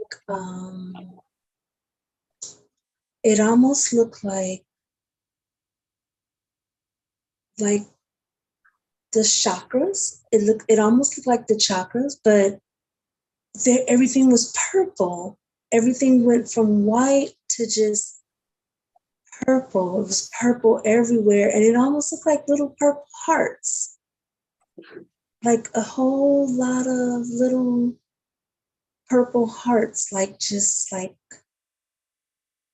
you know how fireworks go off, and when they're in the sky and the fireworks start, they just like it goes up in the air and then it explodes, and then it just like the little sparkly things go everywhere. It was like little purple hearts like that, and they just like went, all the purple hearts went everywhere.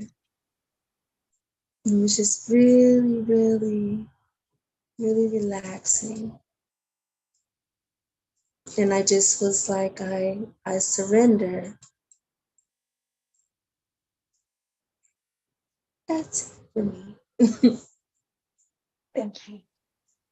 Thank you so Thank much. you. Thank you. So I just put it a link there.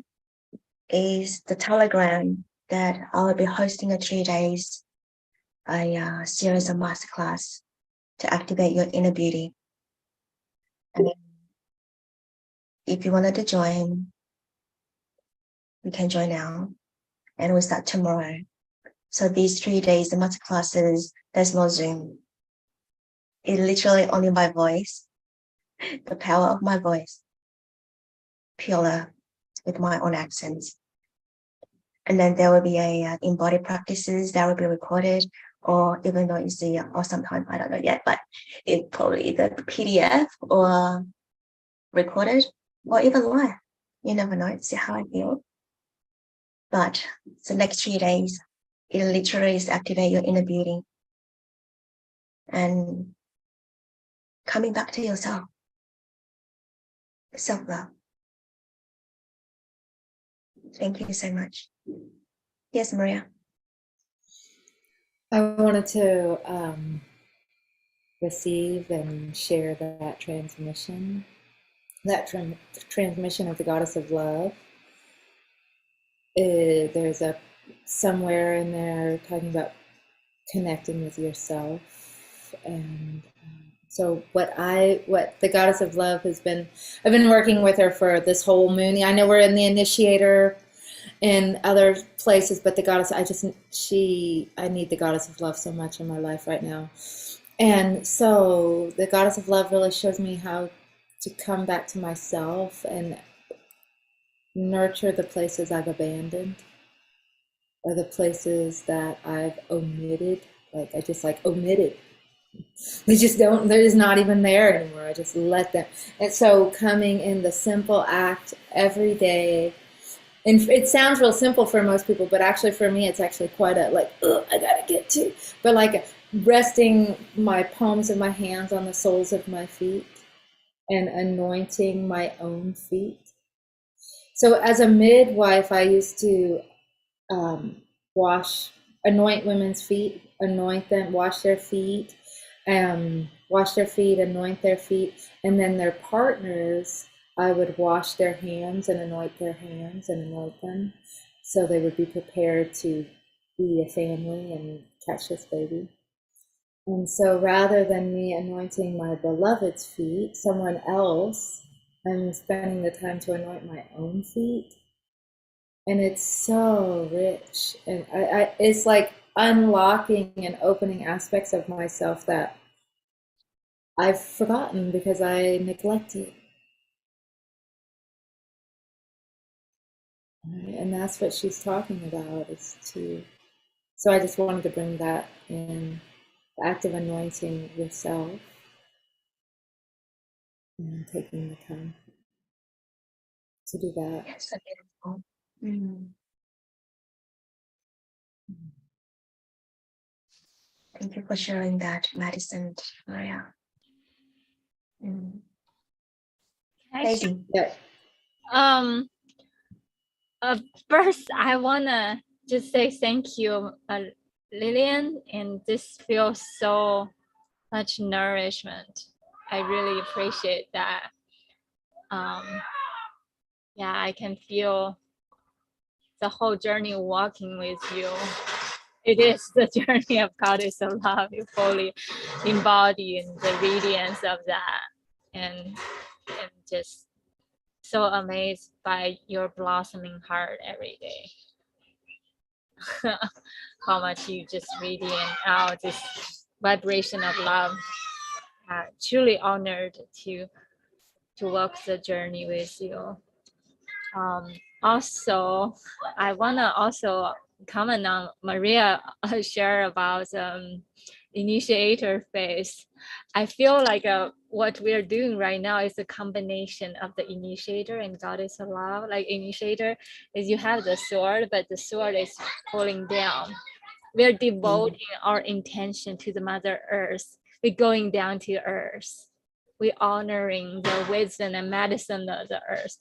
Like I think it's the initiator, like a mudra is like this, right? It's like you're pulling down. Yeah, it's like this way. That's just embody the wisdom and the Earth's nourishment and our own blood embodied wisdom from the Earth. Also, I share the quote from the ancient Hopi prophecy: when women gave their blood back to the earth, the man will come home from war and the earth shall find peace. Because there's no conflict. The sword is not for fighting, because we don't find any conflict. We already resolved the peace. And the sword is for devotion, devoted to the Mama, Gaia Mama Earth, and to the self-initiation journey with you. Just want to honor that. Thank you so much, Maria. Thank you. Mm. Is E available behind the scene, or she's just not available? I think she shared that she will be just Listen to the background, right? Yeah. It's okay. All good. Right. So we're gonna go. We're not going anywhere. We're gonna. Oh, let me pin you, Daisy. It's not finished yet, but just through your transmission, I was just dancing with that love frequency. Thank you. We continue to draw after the God of transmission, God of love transmission. Yeah. Okay. Thank right. you. Mm-hmm. Thank you. So gonna pin Kyle. Move so they over to you, Kyle.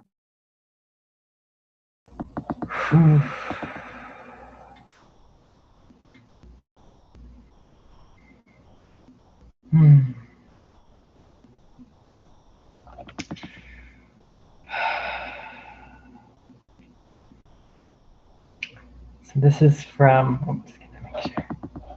Okay, so this is from the God of Love.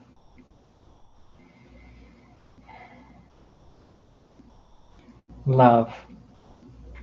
What is love, you may ask? It's you. It's felt with the heart. Love doesn't judge. Love just loves. Love radiates. Love celebrates. Love renews. Love is peaceful. joyful. Love is harmonious. Love is you. Love is in you. All of you. Love is all there is. Love is your remembrance. Love creates and expresses through you. Return back to your heart of love. Now just imagine, see, feel, know, and sense yourself in this sacred temple of love. And your temple of love can be anywhere that is your happy place. So within nature, within water,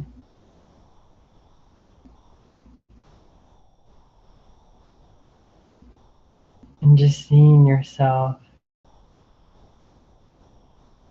in this presence of you, just you, just for you.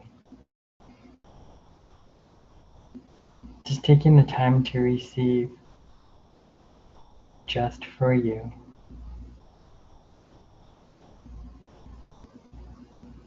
Now seeing this golden, white, shimmery waterfall above you. And it's created from the sun, from the stars, from the universe, from the air.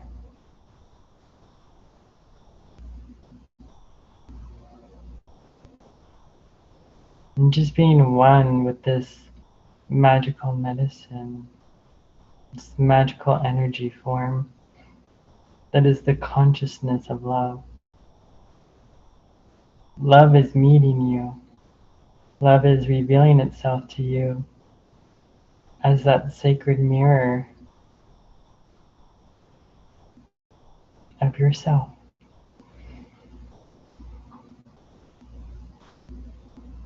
Just allowing all of your being to fully open, to allow yourself to just crack open a little bit more. Allowing your heart to open just a little bit more. And receiving this golden healing water within your entire being. So washing from your crown, the top of your head,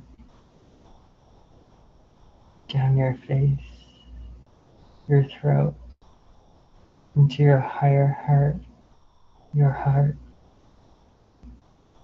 Just allowing this golden energy to just swirl within you and to reunite back to you.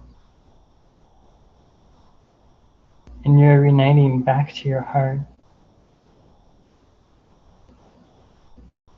Everything is being restored, reactivated. All of your gifts and blessings are coming to you now. All of the remembrance, all that you think you have lost is now returning from day one, from your birth. And it's restoring you to your divine blueprint. Just seeing this golden cocoon, this golden seed that you are. And seeing this golden energy filled within this cocoon. and you're turning into gold, solid gold.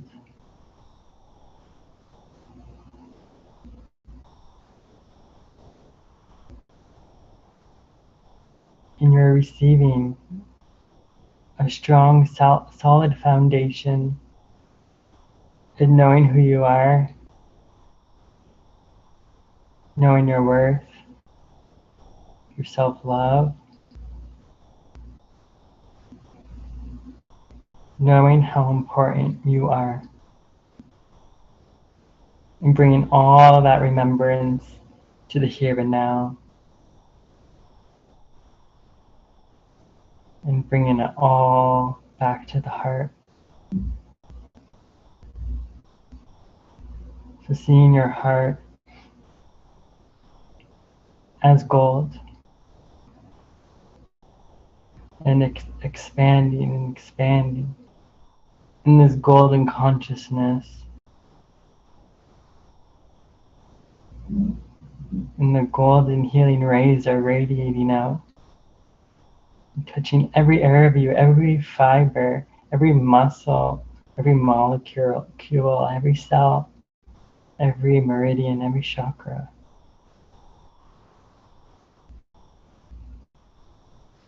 And just receiving this love's magnetism back to you. And now you're anchoring it, seeing this golden heart moving from your heart to Gaia's heart, and it's moving down the earth to the core of the earth. And now you're met with Gaia.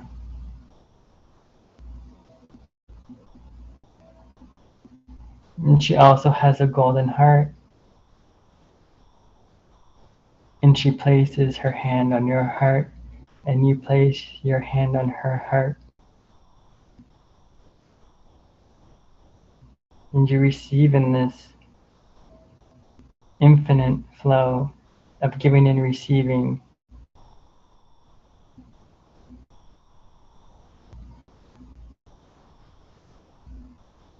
Just being one with that energy.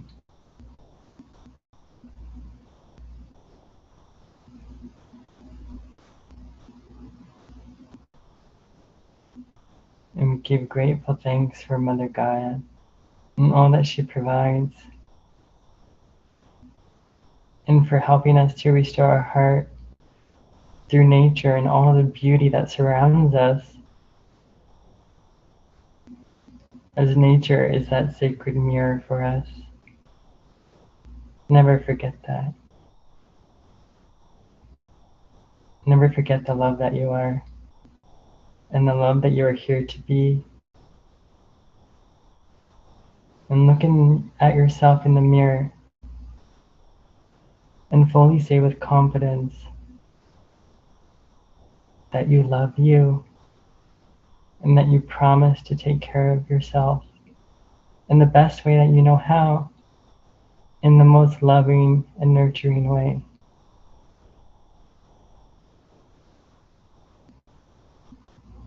And then just bringing all of this back to your heart as you rise up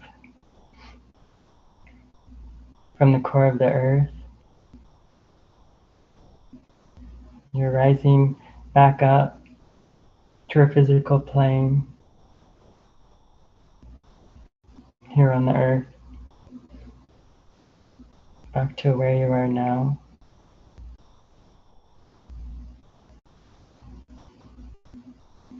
And seeing yourself as this radiant sunflower, this sun source that just emits this nurturing, vibrant love and light to yourself, to others in the world. Just honoring the sacred sunflower that you are.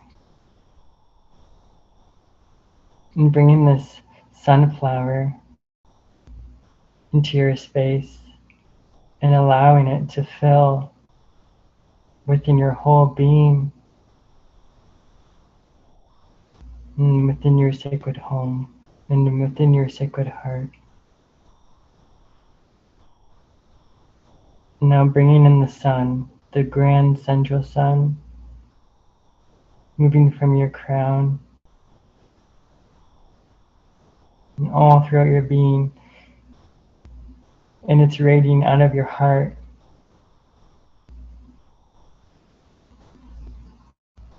You are the sun. You are the healing sunshine. Just seeing the sun just moving all throughout your space and anchoring at your feet with the sunflower. Now coming back to where you are in the here and now, to 3 deep breaths.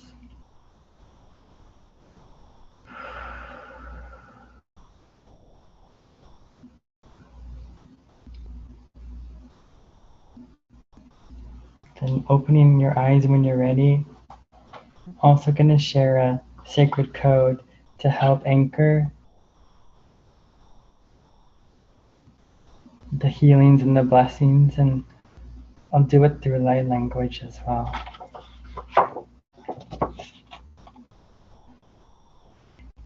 Tini kanai siana kianati suku sani kana sianati saki.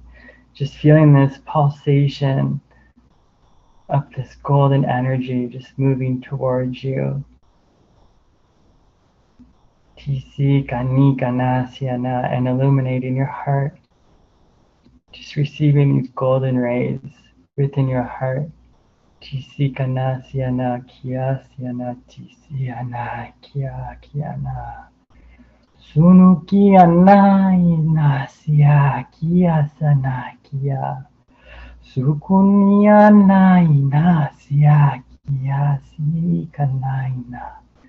Sunutia na kia sia tia kia tia. Kunusiana tia ki sia ti kiana. Suna kiana tia siana. Kusiana sia kiana. Suniana siana. Kusiati kunusaya tunikana tusi. Thank you, thank you, thank you. Blessed be, and so it is.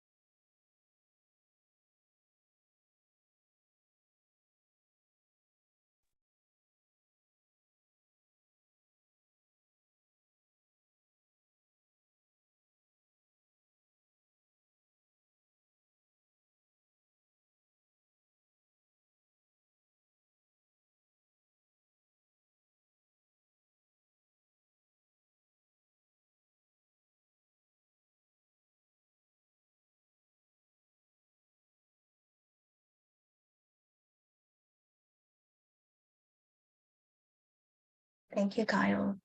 That code is powerful. My neck is tingling. It's such a so, mm. Does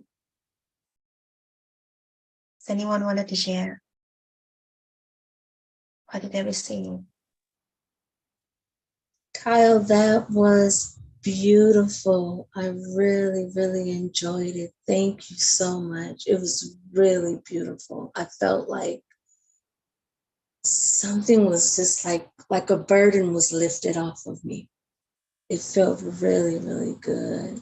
I almost felt like I was in a trance for a minute there. Like my head, I just started swaying back and forth. It was really beautiful. Thank you very much. You're very welcome. You're very welcome.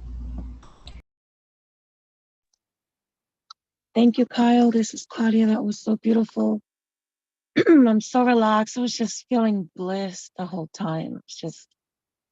It was just, I think the girls have been using the word yummy. I feel really good right now. Thank you so, so much. You're very welcome.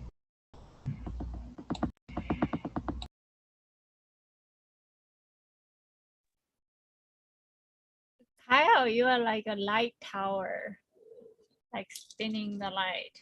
Even in your painting, I felt like there's music there, like the spinning. It's so beautiful. Thank you for sharing and blasting your light through multiverse, and thank you for being you. Thank you. You're welcome. You're welcome.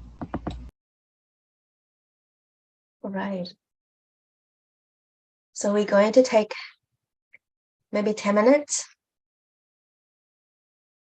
to anchor your feeling on the paper or any creativities that flow through your body and anchor on that. And then we share, and then we're gonna close the circle by that. Yeah. I'm gonna on some music.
Do we still need some more time?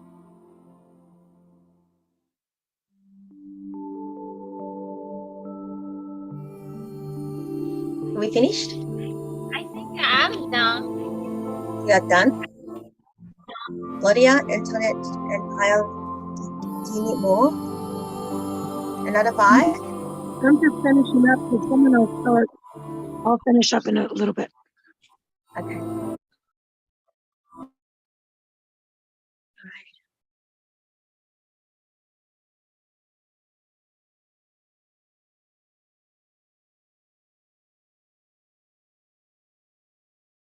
It looks like you guys still working on it. Do you guys want another 5 minutes maybe? Yeah? Okay. Yeah. Okay, good.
Anyone want to share the drawing, the codes? Daisy. Hang on, let me pin you, Daisy. Pin, there you go. Oh, so colorful. Mm.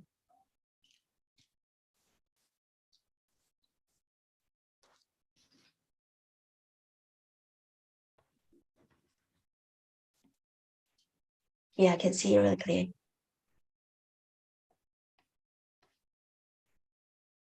Mhm. Do you have any transmission for this, Daisy? I can make some. Yeah, make some, please.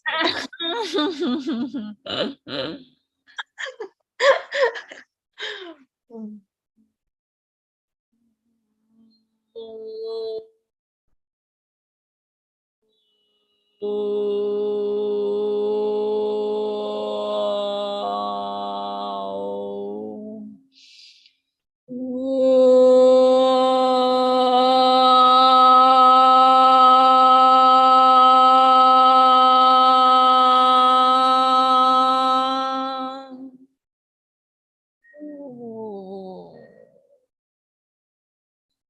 I feel like reading my poem too.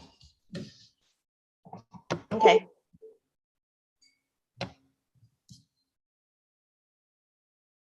Can I share with you what I received? Yeah, go ahead, please. Gaia is so nourished, so happy because we are weighing all the seed, all of us in there, and all the colors. I just said that, oh, very happy. So it in the beginning, I just look at Labyrinth for me, and then that's the core of the Mother Earth, and then we are sitting all around it like a tapestry. It's all about love, all love.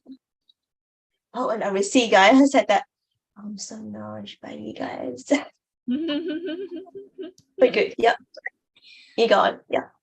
Thank you so much. Yeah, I think this is how do we love ourselves deeper and receive that nourishment that's inside ourselves. So I was thinking about reading a longer poem, and I wrote the poem a while ago, and it's a love letter to myself. Is it okay I read that one? Yeah, of course. My dearest you, I love you just the way you are. When I gaze into you, I see the omnipotent potential.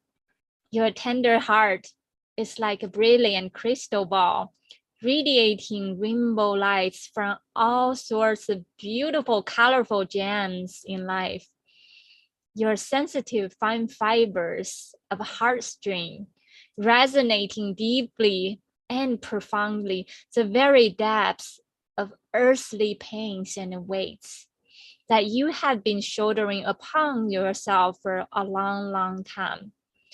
Please take time to rest and then leaning into the arms of unconditional love, the ocean of remembrance that you always feel one with the divine light, the place that you can always find abundance of healing, comforts, joy, and love.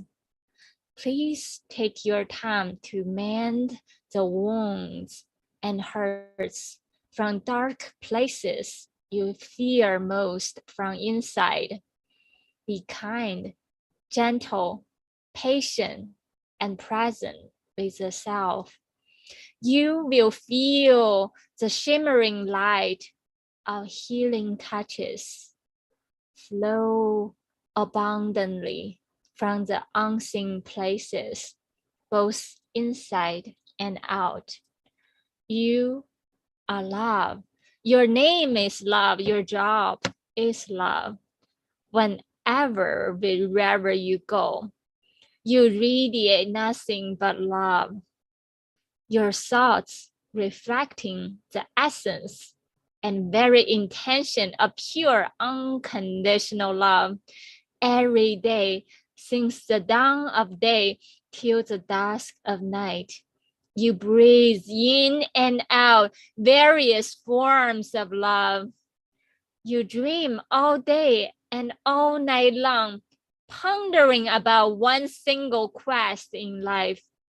How will one be able to sing out the magnificent glory of grand creators' unconditional love loudly and proudly? Life is like a multifaceted mirror. It reflects back the very intention you send out to the universe. When you say, I love you to today, today will say, I love you back. When you gaze life with tenderness and kindness, life will gaze back at you with infinite compassion and unconditional love. When you bow to the one inside the mirror, singing letters of gratitude, all beings surrounding you will be bowing back, reverberating songs of gratitude back to you as well. When you spot a treasure box of joy in life, indulging your heart fully into the moment of bliss, creative light of serendipity and wonders will eagerly jump into the pool of childlike wonders with you as well. Let us be loosening up from all troubles in life. This world is but a big kindergarten for your adventurous, curious heart. May every awakened day of your life gazing loving intentions back at you tenderly and fondly. May every beings come upon your soul journey resonating brilliant creative light within your childlike innocent heart. May your breast filled with life's wonders, heartfelt joys, and bouquets of love. May all the kindred spirits upon your inquisitive earth path resonating this beautiful soul singing of a mutual ancient remembrance. Remembrance to our deep soul searching and heart's knowingness with a very connection to the divine light. I bow deeply to this divine light. May this light glow brilliantly all year long within the core being of your very essence. And may your very essence pulsating and reverberating deeply and profoundly along the sacred making of our Gaia Mama Earth. Thank you. Love you all so much.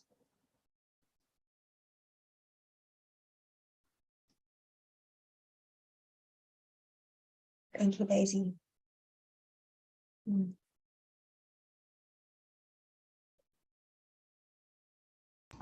That was beautiful, Daisy. Oh my goodness, your words. You have such a beautiful way with words. It just touches the heart so deep. And with your drawing, I was getting like map of the heart. Mapping of the heart, worlds of the heart, multi-dimensional love.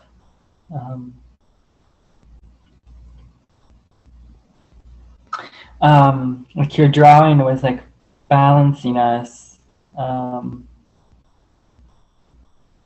I was seeing like the mushroom system, like the whole connectedness that mushrooms have to the earth and like the trees, and it's just like all one. It's just so beautiful, so juicy, just like you see like just like that oozing of like color and just like healing.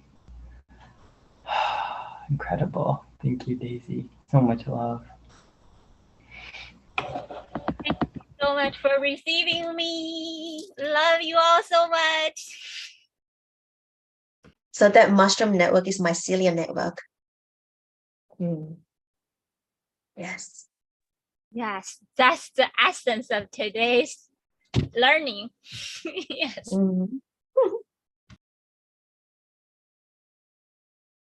Kyle, do you want to share yours while you're on here? Sure.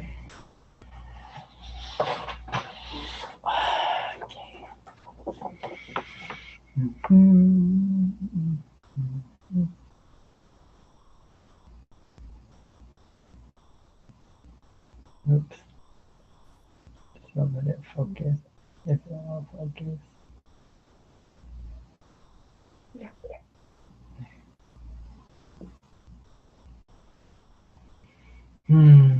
I'll do some light language too.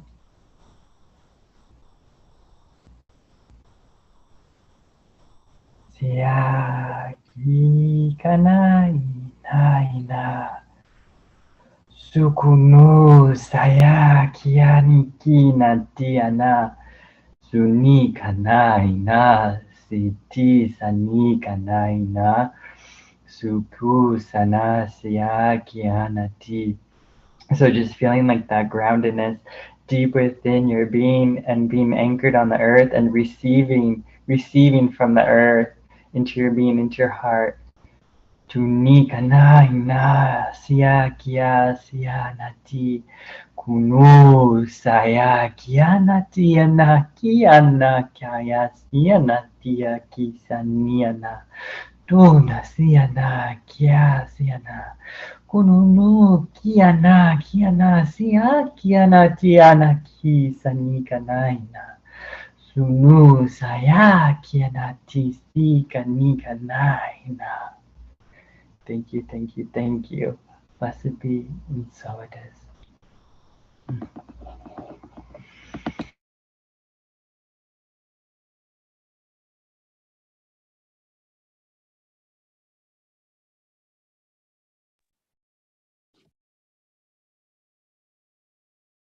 There's something I want to share. Yeah, thank you for doing the code of the swan. So there's a lot of ancient legend. Actually, it's very origin of ancient mythology. It started from that swan. In constellation, it's called Cygnus. And when you think about that Cygnus, how it rotates within the void of the universe and diving deep through the void and just surrendering purely, like piercing through that void. That is the very mythology of the creation, how the earth created. Just like the mythology of the sky woman, like there's a hole ripped open and in the sky woman diving through and falling, and how the earth, the constellation created. It's the same mythology. Actually, it's the very origin and the earliest mythology. It is a swan diving through the void. That is tied into our today's the concept too. The mythology of the void and diving through it, just purely surrender. Yeah. Just like that. That's epic, Daisy. That's epic. I was getting so many visuals. Wow. Your extensive knowledge. Incredible. Thank you. Thank you. Thank you. You're very welcome. And also feeling thinking about when we diving into our inner galactic essence, it's almost like we surrender, we become that arrow and surrender, allow the divine just catch us, right? Or just calling into the divine, whatever the divine intention or purpose is, we surrender. Just let it piercing through us. It's almost like the same concept, the void and the arrow, or the swan just diving, right? Yeah, talking about, I have another writing, but I'll share my writing after you guys share first. I also wanted to share this as well while doing the swan. So this is my drawing yesterday. It's also the swan. Can you see the screen? Yes, it's beautiful, Lilian. So this was yesterday. So yeah, I didn't know that there's a swan for today when you read the beginning. Is that the full moon is a swan, right? Like in the beginning when you're reading the whole like on your Facebook. So yeah, I didn't know that's a swan. Yeah. So yeah. Okay. I stopped sharing. Okay, next person. Claudia. I can go. Oh, that's funny. I don't know if you called on me or unmuted at the same time. All right, hang on. Okay, hold on. It's this way. I hope you guys can see it. I better put my glasses on. So I got this visual when we were going on a journey with Kyle, and I just saw this so clearly. So just my heart connecting to Mother Earth's heart. That's it. I just loved it. And so I really wanted to keep the memory of that visual. It's so beautiful. I do grounding energetically, but always from my first chakra, as I've learned before. So this really helped me to visualize, because I do visualize grounding to Mother Earth's heart. But I also see it as a pink quartz. So this visual was so beautiful. Thank you, Kyle. It just stayed with me, and I wanted to draw it and keep it, because I saw my heart being golden. I saw Mother Earth's heart and just grounding. So yeah, I'm going to definitely keep this visual to remind me to ground my golden heart to Mother Earth's golden heart. Thank you. That's all. That is so beautiful. Golden heart. Golden heart like a sun. You are the sun. It's incredible.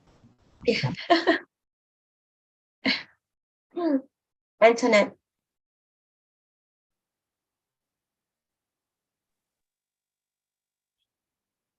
This was the image that I saw. Is that okay?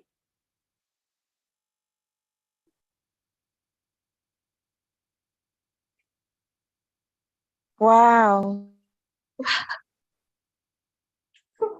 At first, it was like a lot of white. Everything was white, like really pretty white.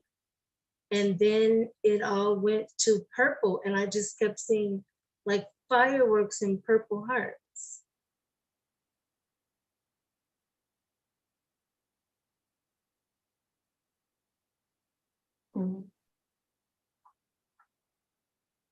So Antoinette, what does that mean to you then? To me. Feel into your drawing.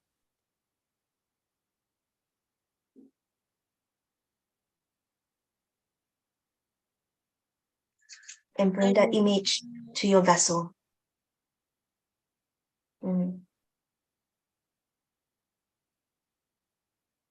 I know that earlier when we were saying how would you describe love? And for me, the first thing that came to mind was my connection to source.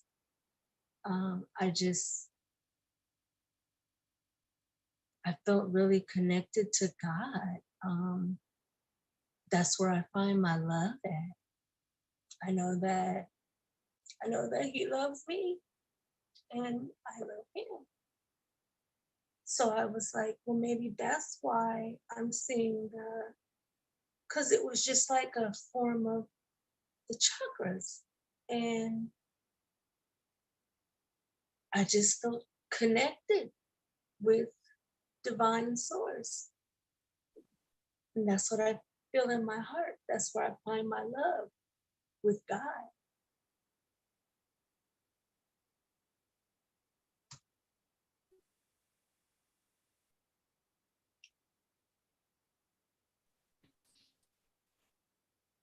Antoinette, you found your wholeness today. The divine source.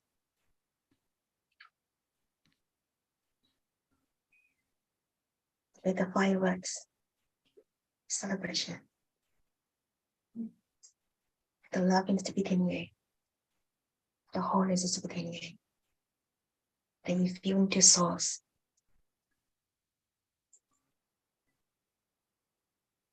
Can I share what I see? Yeah. Oh, it's very interesting.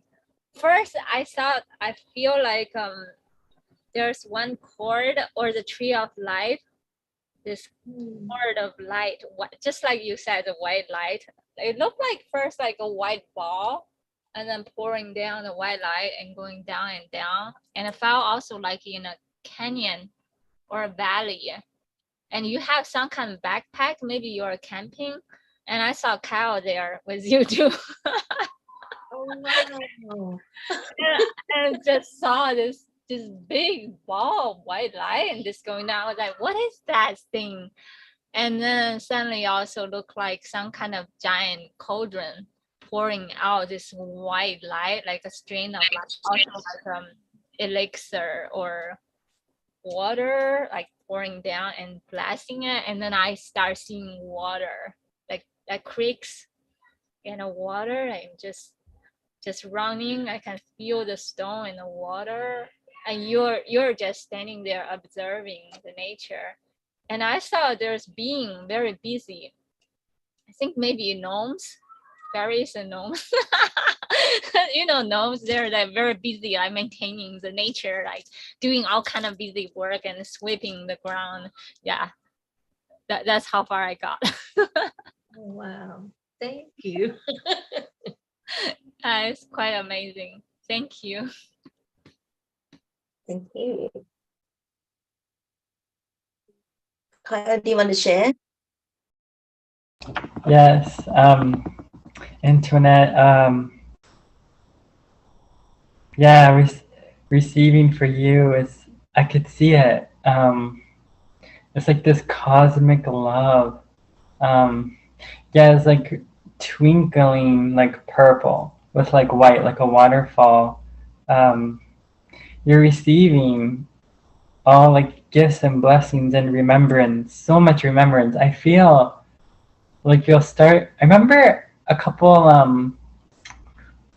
of circles ago. I remember you mentioned about like you seeing, and I feel like your wishes, all your wishes and dreams are like being granted, but it's all in like divine timing.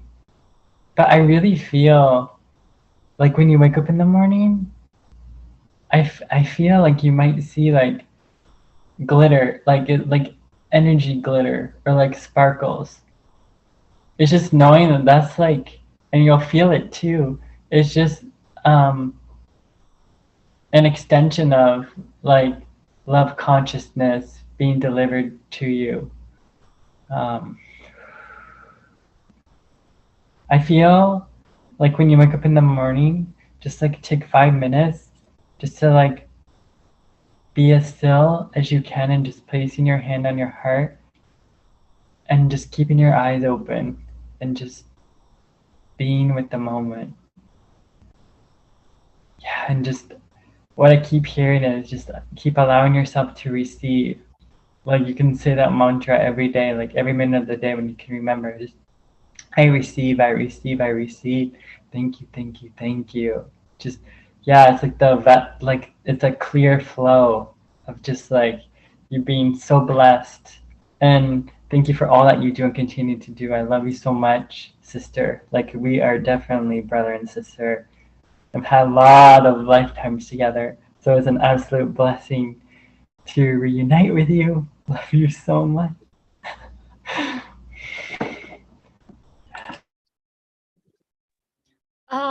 Kyle, I think you were there with her, because whatever you said is exactly what I saw too. And also before I saw it turn into a white ball of light, it felt like she's observing the sky and the galactic, very galactic, like how like she just observing and being oneness with that energy. It's beautiful. Yeah.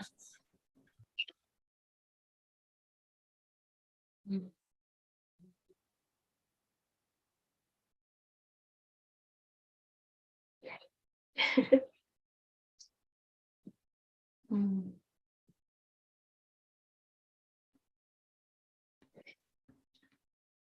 Also, another thing I forgot to comment on Claudia's painting. I also feel like Claudia, like feeling that cord, like the golden umbilical cord with the earth, but it could also be that cosmic axis line, like that alignment. Yeah, I feel that too. It was very beautiful. Lately, I've been getting that download too, that golden like thread and the cord and connecting with the earth and with the universe. Yeah, thank you. Thank you, Daisy.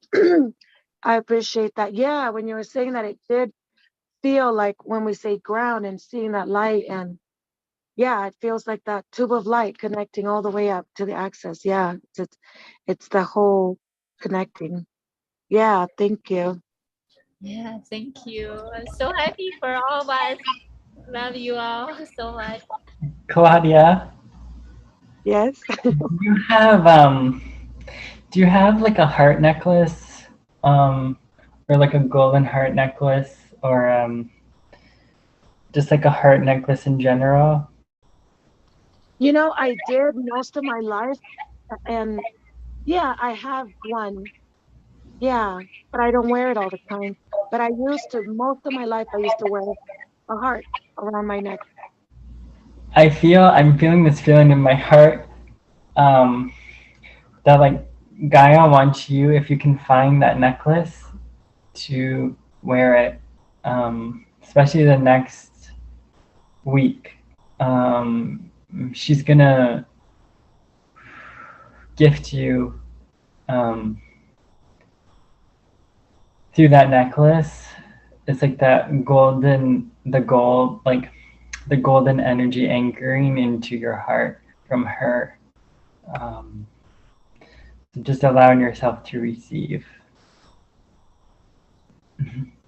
Oh, yay. Thank you. I will definitely, yeah, I will definitely wear it. Thank you for that beautiful message. I appreciate you and everybody here so much. Just, I just appreciate you all. I just love everybody's wisdom and energy and willingness to share. And I feel so safe in this space. So thank you, everybody. Thank you so much, Kyle. Thank you, thank you, thank you.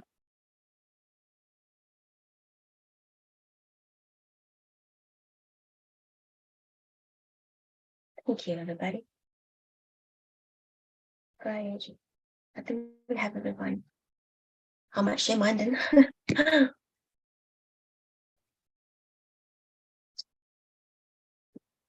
I just wrote it just now, but I put it here because I can't turn my screen. So this is mine. Lilian, can you enlarge that? Click and enlarge it. Oh yeah, maybe that one. Yeah, it's not. Is that okay? I have the video as well if you wanted to watch the video. Yeah. Click the video and see whether you can play that. Okay.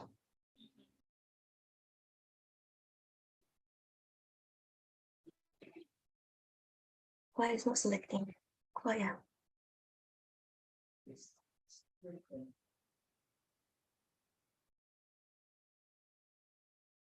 I think you want to open it first before you share. Maybe that. Can you see my screen? I can No? see everything. I can see all the pictures, but not that specific one Ah, you select. Yeah. sorry. Oh no, hang on. Now I'm learning to now, yeah. Now we see it. Okay, hang on. I just want to see that we are here. Okay.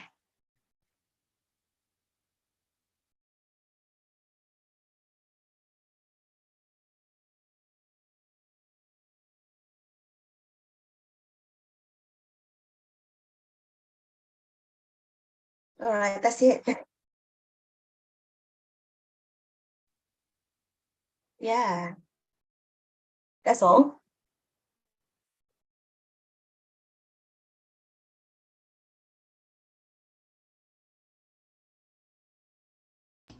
So much freedom and clarity. Oh my goodness, everything became so clear. It was like this vibrancy and brilliancy. I literally was like, I felt like I was like jumping on these lily pads. It was just like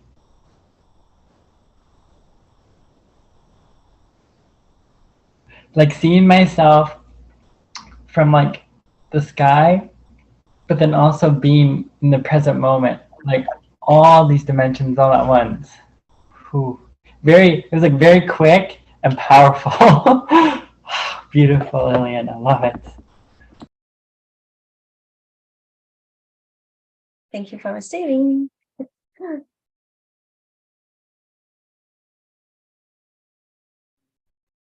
Oh, Lilian, we don't see that picture now. We see a I just need to get used to it. Okay, good. That's it. Thank you. yeah. When you show this, I feel like I'm hearing music. Dun, dun, dun, dun, dun.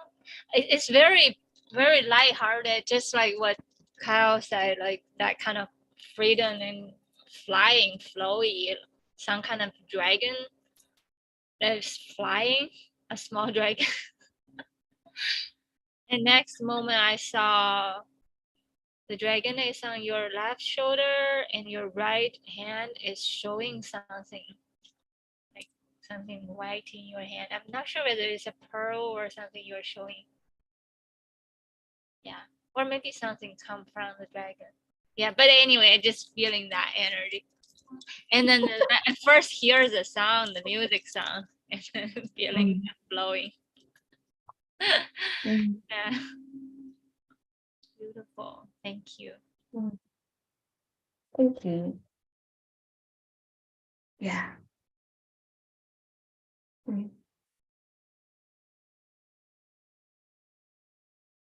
So that's it.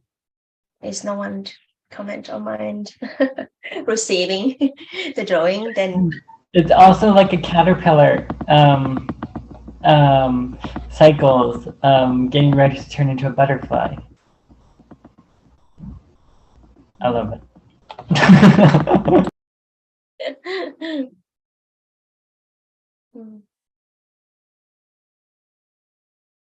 Claudia, Antoinette, do you want to share, or otherwise we will close the circle? I'll share super quick. I see the bubbles as bubbly. I think you were saying something about bubbles in your meditation, if I remember correctly. And that's kind of how it feels. It's like bubbly. It's like, yay. It just feels happy. Wee. So yeah, I feel very happy looking at it. Wee. Thank you, Lily. It's beautiful. Thank you. And Antoinette? It kind of reminds me of like the circles kind of remind me of like links, like they're locked together.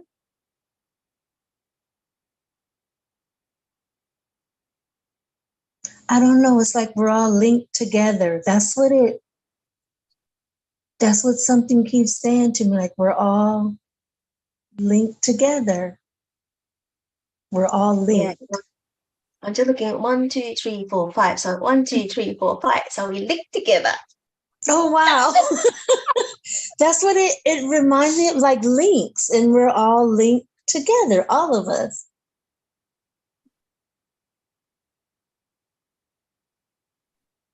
That's the unity called brotherhood and sisterhood that create new earth.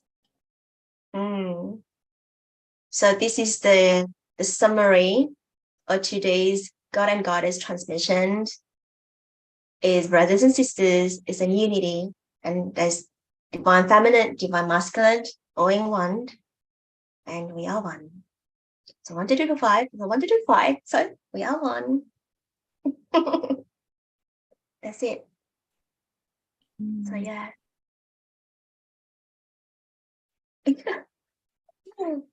So for now, do you have any further? I think Daisy, you said that you want to share a poem, isn't it? Oh, you have very good memory. Okay, I'll pull it out. So after the poem, and Carl can close the circle then. Okay, sounds good. Yeah. Yeah, so this is just for us to connect. This is a card for the day. I forgot to show it at the beginning. That's the candle inside our energy field, our soul. Yeah, how it's just in our inner labyrinth, we traversing and then find that inner candle light. What I am seeking is seeking me. The divine arrow already predestinedly foretold our lives from the future, written in the books thousands years ago from the past. The past and the future effortlessly unfolding at each moment of the now. All that I am called to do is to be the perfect target, surrendering and effortlessly allowing the divine arrow unfolds my own illuminating lights within me, softly, tenderly, and gracefully, to be the perfect effervescent container and divine conduit, the channel and vehicle to anchor and ground such divine illumination on earth, sharing the love and universal healing message with the world, to anchor, ground, and connect with the source, the home where my soul comes from. Allow the sky breathe through me, the earth pulsating within my heart, and the waters dancing in oneness with my soul singing. Sing through me, dance into oneness with me, the whole universe diverging and converging, constantly transforming and transporting from one portal to another, one lifetime after another, one dimensional space and galaxy onto another. You and I, we both playing hide and seek, seeking the ultimate divine partner, the perfect twin flame to complete each other, until one day we realize that the real divine union has already and always been living inside the heart and waiting for us to remember how to connect the dot, the missing dot, the forgot, neglected altar of my own soul. Seek that, because that place is where our eternal soul resides. Our inner beaming heart's fireplace, once lightening up, rekindling our own past lives' rememberings and collective ancestral healing gifts and wisdoms.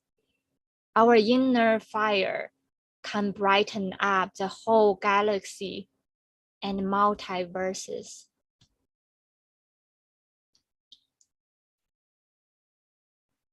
Thank you. Love you all so much.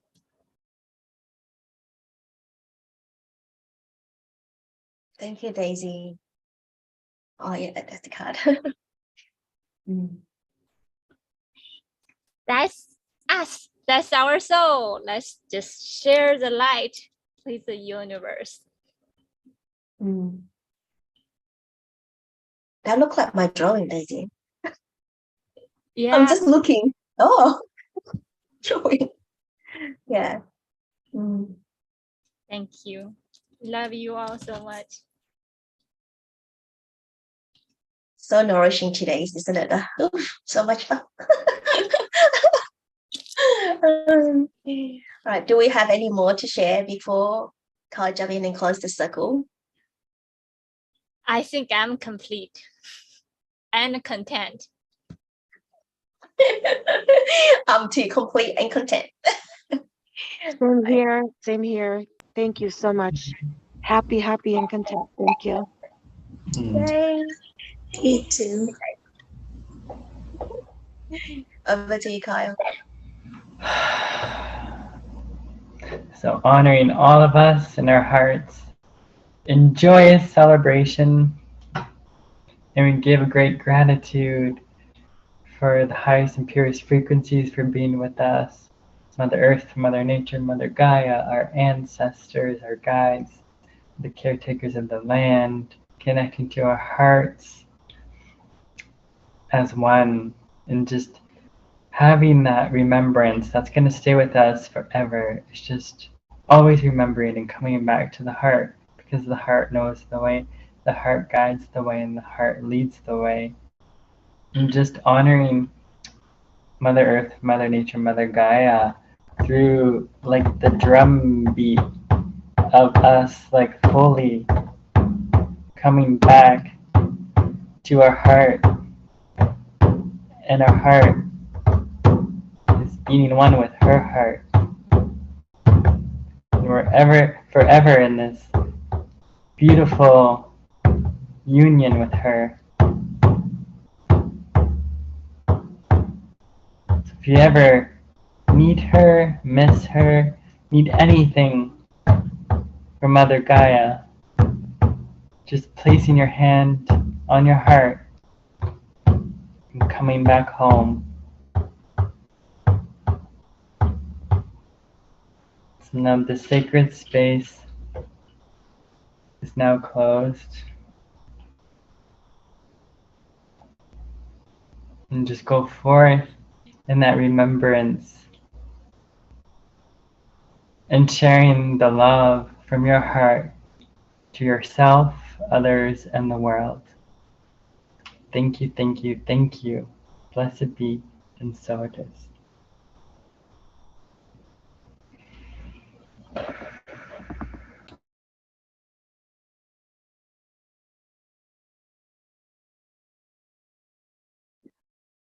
Thank you, Kyle, for closing the ceremony.